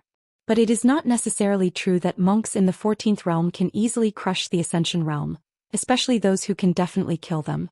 The existence of Sword Cultivator is another variable. Therefore, strong ascension, especially the kind of peak ascension realm and perfect sword cultivation, has become the best touchstone for the killing power of the old and new 14 realms. If you encounter a 14th realm swordsman like Xiego or Xiaomo whose killing power is not strong enough, you might be able to forcibly cut through the many restrictions and escape intact. The reason why Wu Shuangjiang imitated the 4 immortal swords was naturally because the master of the palace of Sui Chu and the worshipper of the god of death in the military and martial temple felt that his killing power was not enough. Wu Shuangjiang was clearly prepared for his trip to Haoran. After all, when Taoist Sun lent his sword to Bai Yi, all 3 swords were in Haoran. Although Bai Yi's fairy sword was Tai Bai, the sword body had been divided into 4 parts at that time, and Bai Yi allowed it to identify its owner. Qin Pingon, Zhao Yao, Fei Ran and Lu Kai each took one of the 4 sword cultivators. The 4 of them come from different camps, but they are all swordsmen and young people. The most lethal tip of the sword found Qin Pingon, who was guarding the city at that time. Therefore, Wu Shuang descended on the night boat and found Qin Pingon, which can actually be regarded as finding the fairy sword Tai Bai. The hilt of the sword has the strongest meaning and its owner is remarkable. The half of the sword with the most energy belongs to Lu Kai. The remaining half of the sword, which contains Bai Ye's swordsmanship inheritance, fell into the hands of Zhao Yao. This is why Zhao Yao, who was living on an isolated island overseas and encountered Bai Yi by chance, now has great ambitions to reunite the 4 immortal swords into one sword. Zhao Yao considers himself half a swordsman and half student of Bai Yi. The old temple leader picked up a chess piece and said, Qingyang is going to be suspicious. Fellow Taoist Yunshan from Yufu Palace is going to scold me for having such a causal line that can be cut off and confused.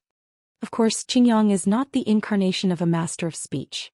In fact, Qingyang and Qin Pingon do have similar backgrounds. They don't have any extraordinary predecessors or special and miraculous origins.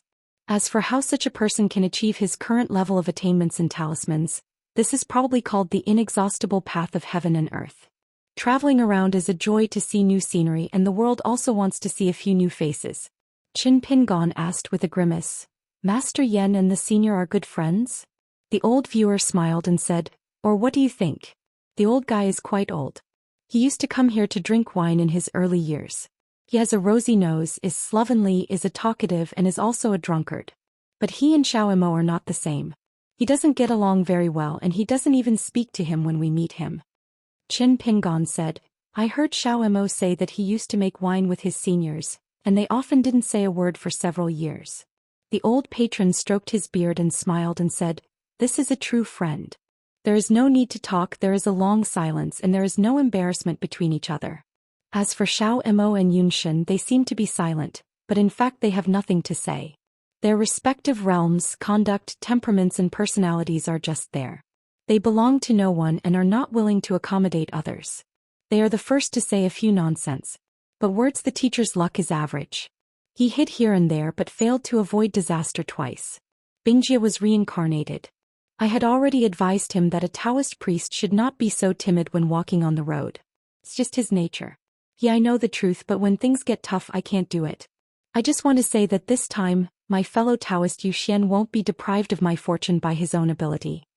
As part of the deal, in the future you can help me go to the Jade Talisman Palace while walking in the wilderness, and kill the Master of Words with my sword to help him transform.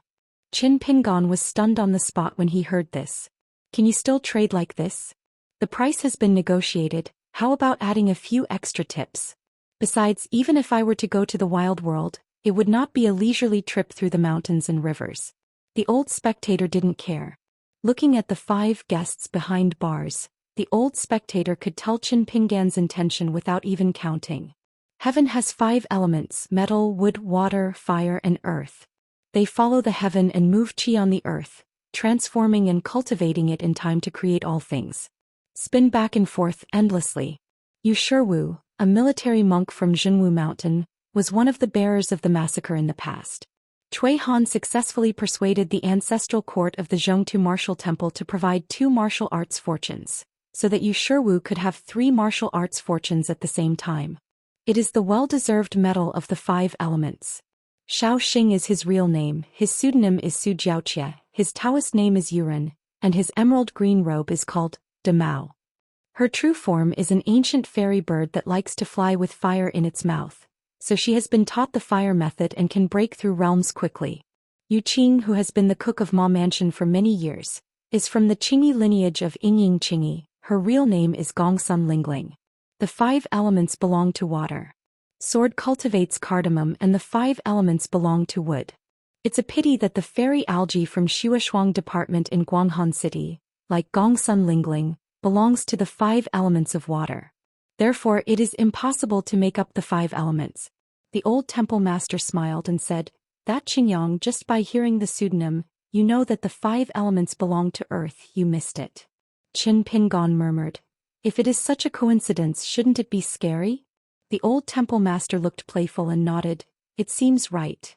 Before Qin Pingon could speak, the old patron had already changed the subject and made some comments on the first day of the month. In terms of grades, Yu Shiwu and Shao Xing have first-class qualifications, cardamom belongs to second-class ground material, and fairy algae is second-class. First of all, Gongsun Lingling is not in the mainstream, so the latter 2 can be replaced. It doesn't make much sense to lock Gongsun Lingling here. As time goes by, she will be the one who runs out of talent the fastest and Daka can barely keep up. Following Yuan Shao's footsteps, Gongsun Lingling won't even be able to see Daka's back. Qin Pingon was confused and asked a very crucial question. Can Xiao Xing be on an equal footing with Yu Shiwu? The old temple master sneered and said, "It's just an immortal's trick. You are in the same situation as him and you can't see through this little trick used by the other party?" Of course Qin Pingon is willing to ask for advice humbly. "I would like to hear the details." He only saw that Xiao Xing's true form was an owl. This bird has been extinct in the human world for a long time. According to legend, the ancient saints once saw a bird like an owl floating in the dark sky, pecking at a tree with its beak and sparkling fire came out. The old temple master pointed at the Xiao Xing and said with a smile, "She has practiced the fire method, so she has a fire attribute? Who taught you this? The old scholar or Lu Shaosen?" Qin Pingon was speechless. The old temple master stopped talking and said more than a few words. Realizing that there was nothing he could do, Qin Pingon had no choice but to ask Headmaster Lu to step in and say, "It's Lu Qin." Anyway, it was Lu Qin who said it himself, so calling him Headmaster Lu seemed awkward. It's actually not difficult to talk to the old temple owner. The context is clear. Although the old Taoist priest's thinking is extremely advanced, he doesn't like to talk about mysterious words and big words. The content and meaning are never obscure and he doesn't think about how to let people guess and figure out, just like a mighty river. Other people's thoughts can either go down the river or upstream, it can be both. In short, don't think about watching from the sidelines, being vague and trying to be smart. As expected, the old patron continued to speak, but changed the topic slightly. "How did you find Qingli? Looking back to the origin, is it because you successfully copied the heart-to-heart relationship of Do Kao in Xiao Xing's memory? Picture. Wood overcomes earth.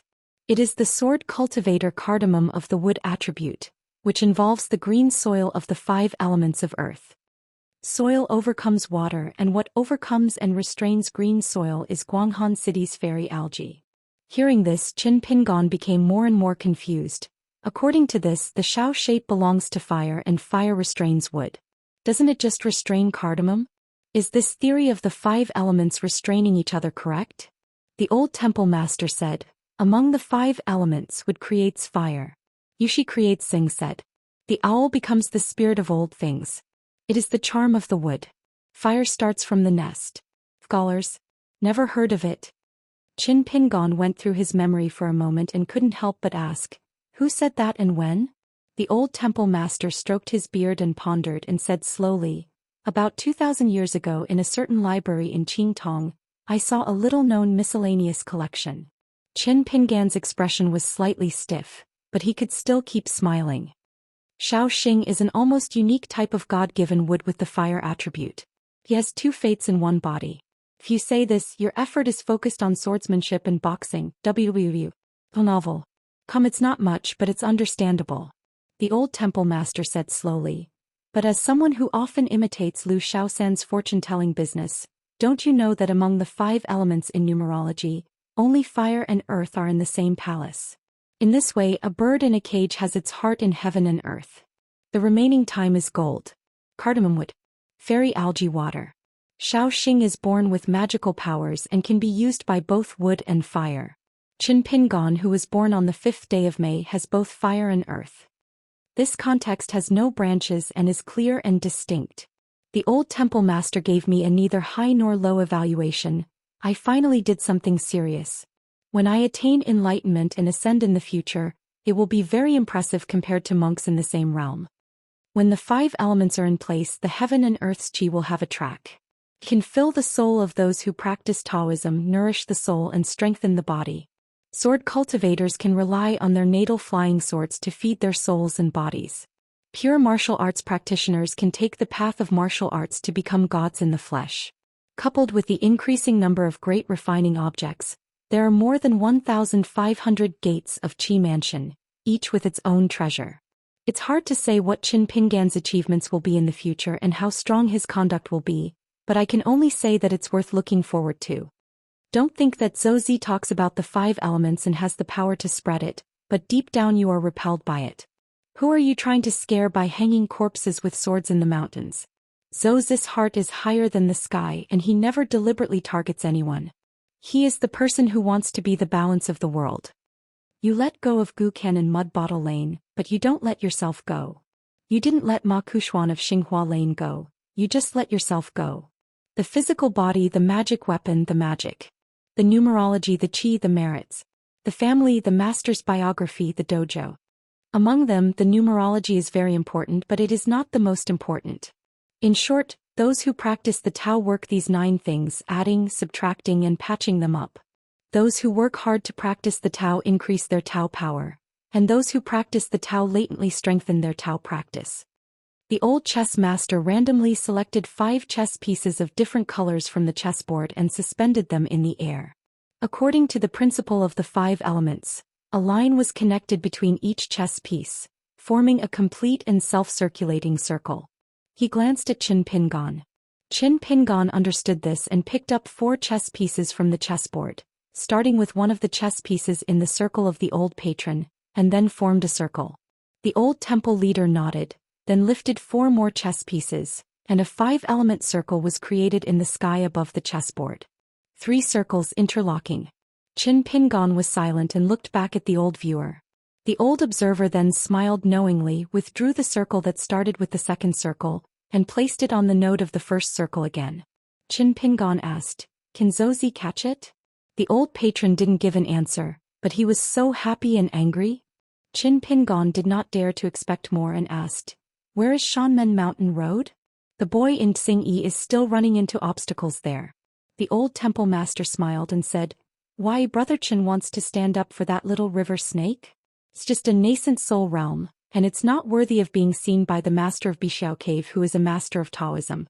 If he ascended, he would probably be in the dojo under the bright moon at this moment." Qin Pingan said tentatively, "The younger generation unintentionally offended the seniors. How about a small punishment but a big warning?" To be honest, until now, Shanjuchen doesn't know what his family worshipper said or did, which makes the old temple master so difficult to let go. The old temple master asked back, "I teach you some secrets of cultivation and you want to teach me how to do things?" Qin Pingan felt powerless, mainly because Qin Lingjun met the master of Bixiao Cave, which made him, the master of the mountain, feel guilty no matter what he thought. The old temple master stood up and said, "The immortal realm is okay. When one day you attain enlightenment and ascend, you will be considered a behemoth in the human world. Every time you go out, it will inevitably cause waves. A wild cultivator like Feng Shuatao has nothing to do with the cause and effect of the mortal world. The fire dragon, there is a secret method for the powerful ascension of the real person in the past.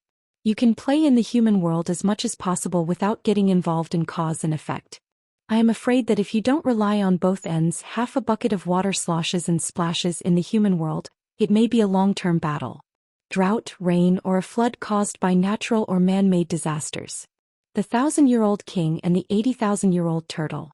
The former talks about land gods in a general sense, and the latter talks about the Ascension realm and the 14th realm.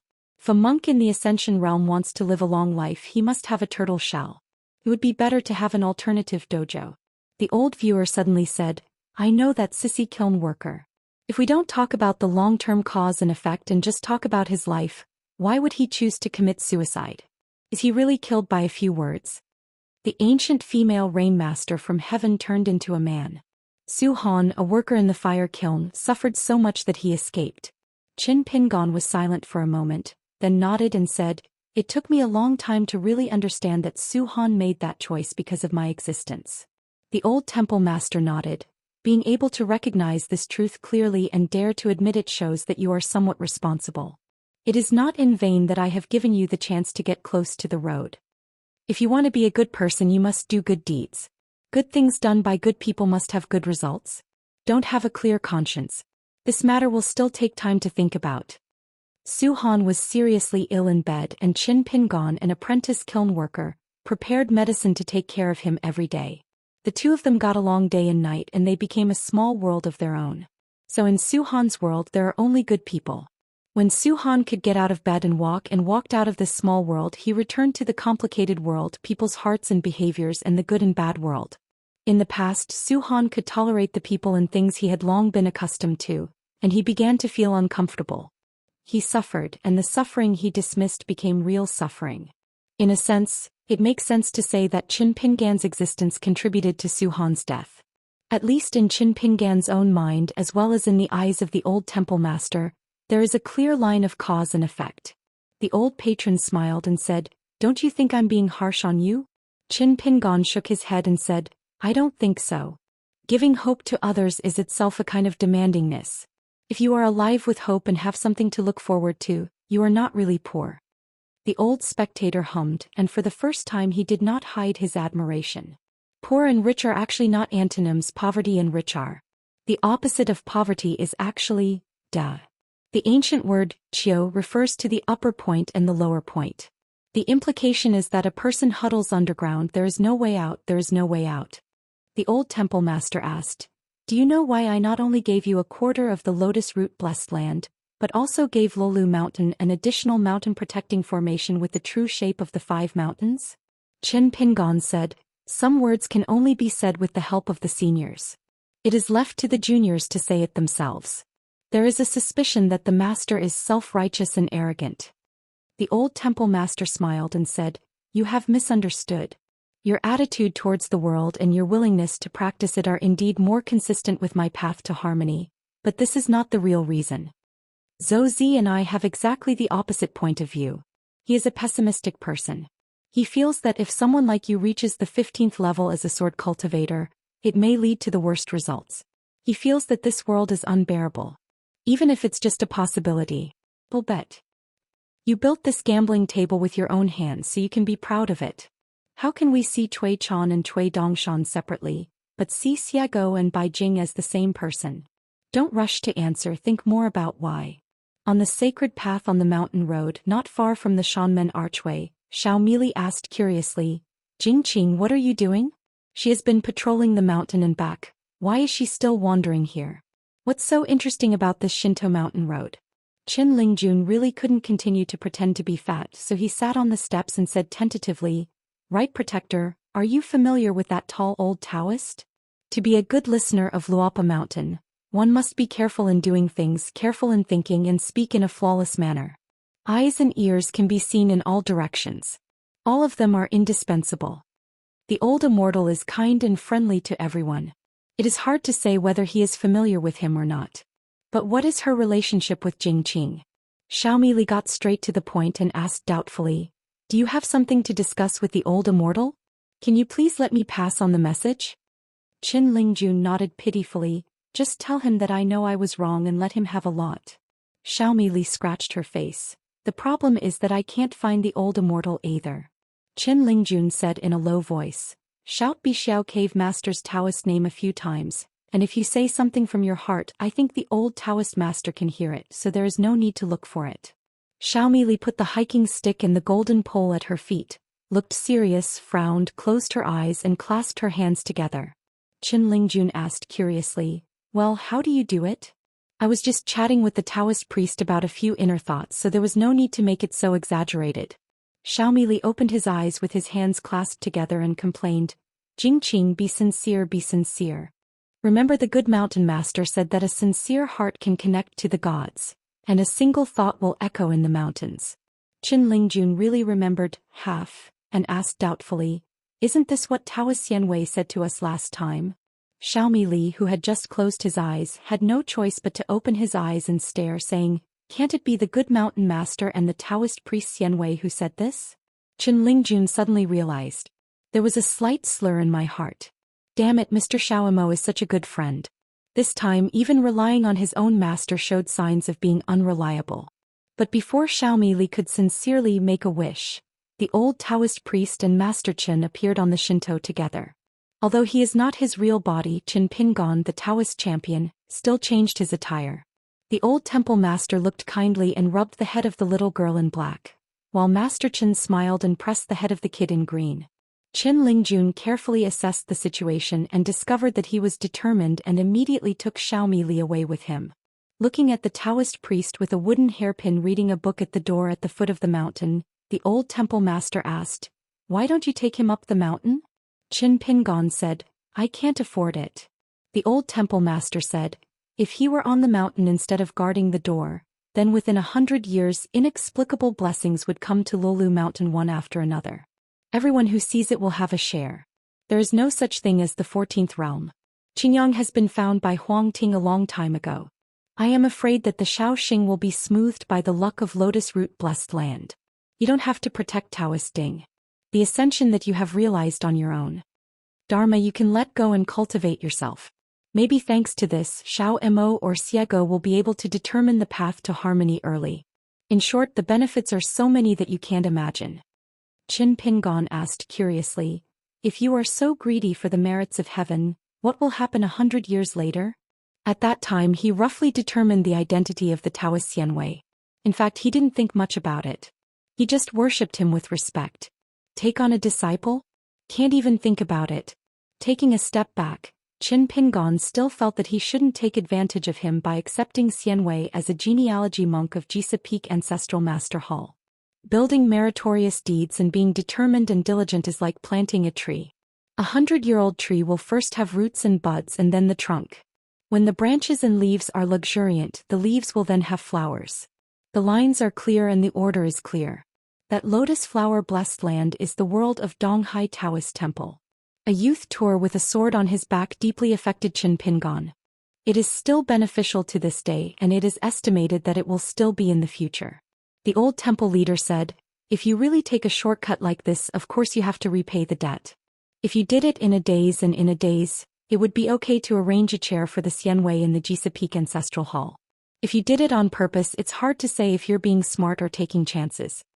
The old temple master was silent for a moment and said with a smile, I guess this mountain is about to explode. One for each, half for each. The heavenly master was surrounded by the founders of the three religions who had abandoned Taoism in the ruins of Heavenly Court. How could the local Qin Pingon not be tested?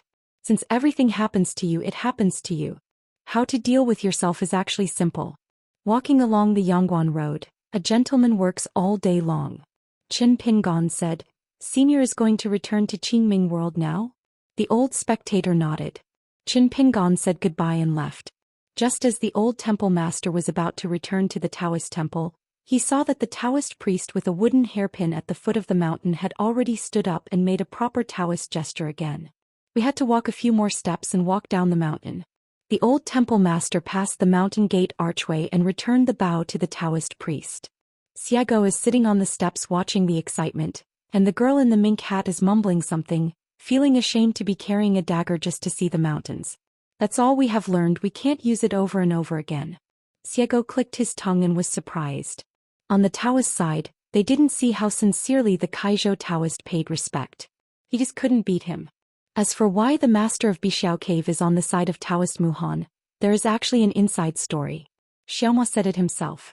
On the ancient road there is a winding line. No matter the wind blows or the sun shines or the rain or snow blows, the Taoist priests are like dragons in the wild. The old Taoist master at the door thought for a moment. Instead of going to the trouble of Taoist Qin, he laughed heartily and took the initiative to report his Taoist name to the dojo. This was the first time he had met someone in thousands of years and introduced his identity to Luobaotan Bixiao Cave. The lord claimed to be the master and took the initiative to say goodbye to the Taoist priest Xianwei Ji. The Xianwei was confused and had no choice but to follow Jisho and return the courtesy. When the weird old Taoist who was slightly stooped, probably because he was too tall, disappeared out of thin air, Xianwei rubbed his sore neck, shook the sleeves of his Taoist robe and read too many serious books.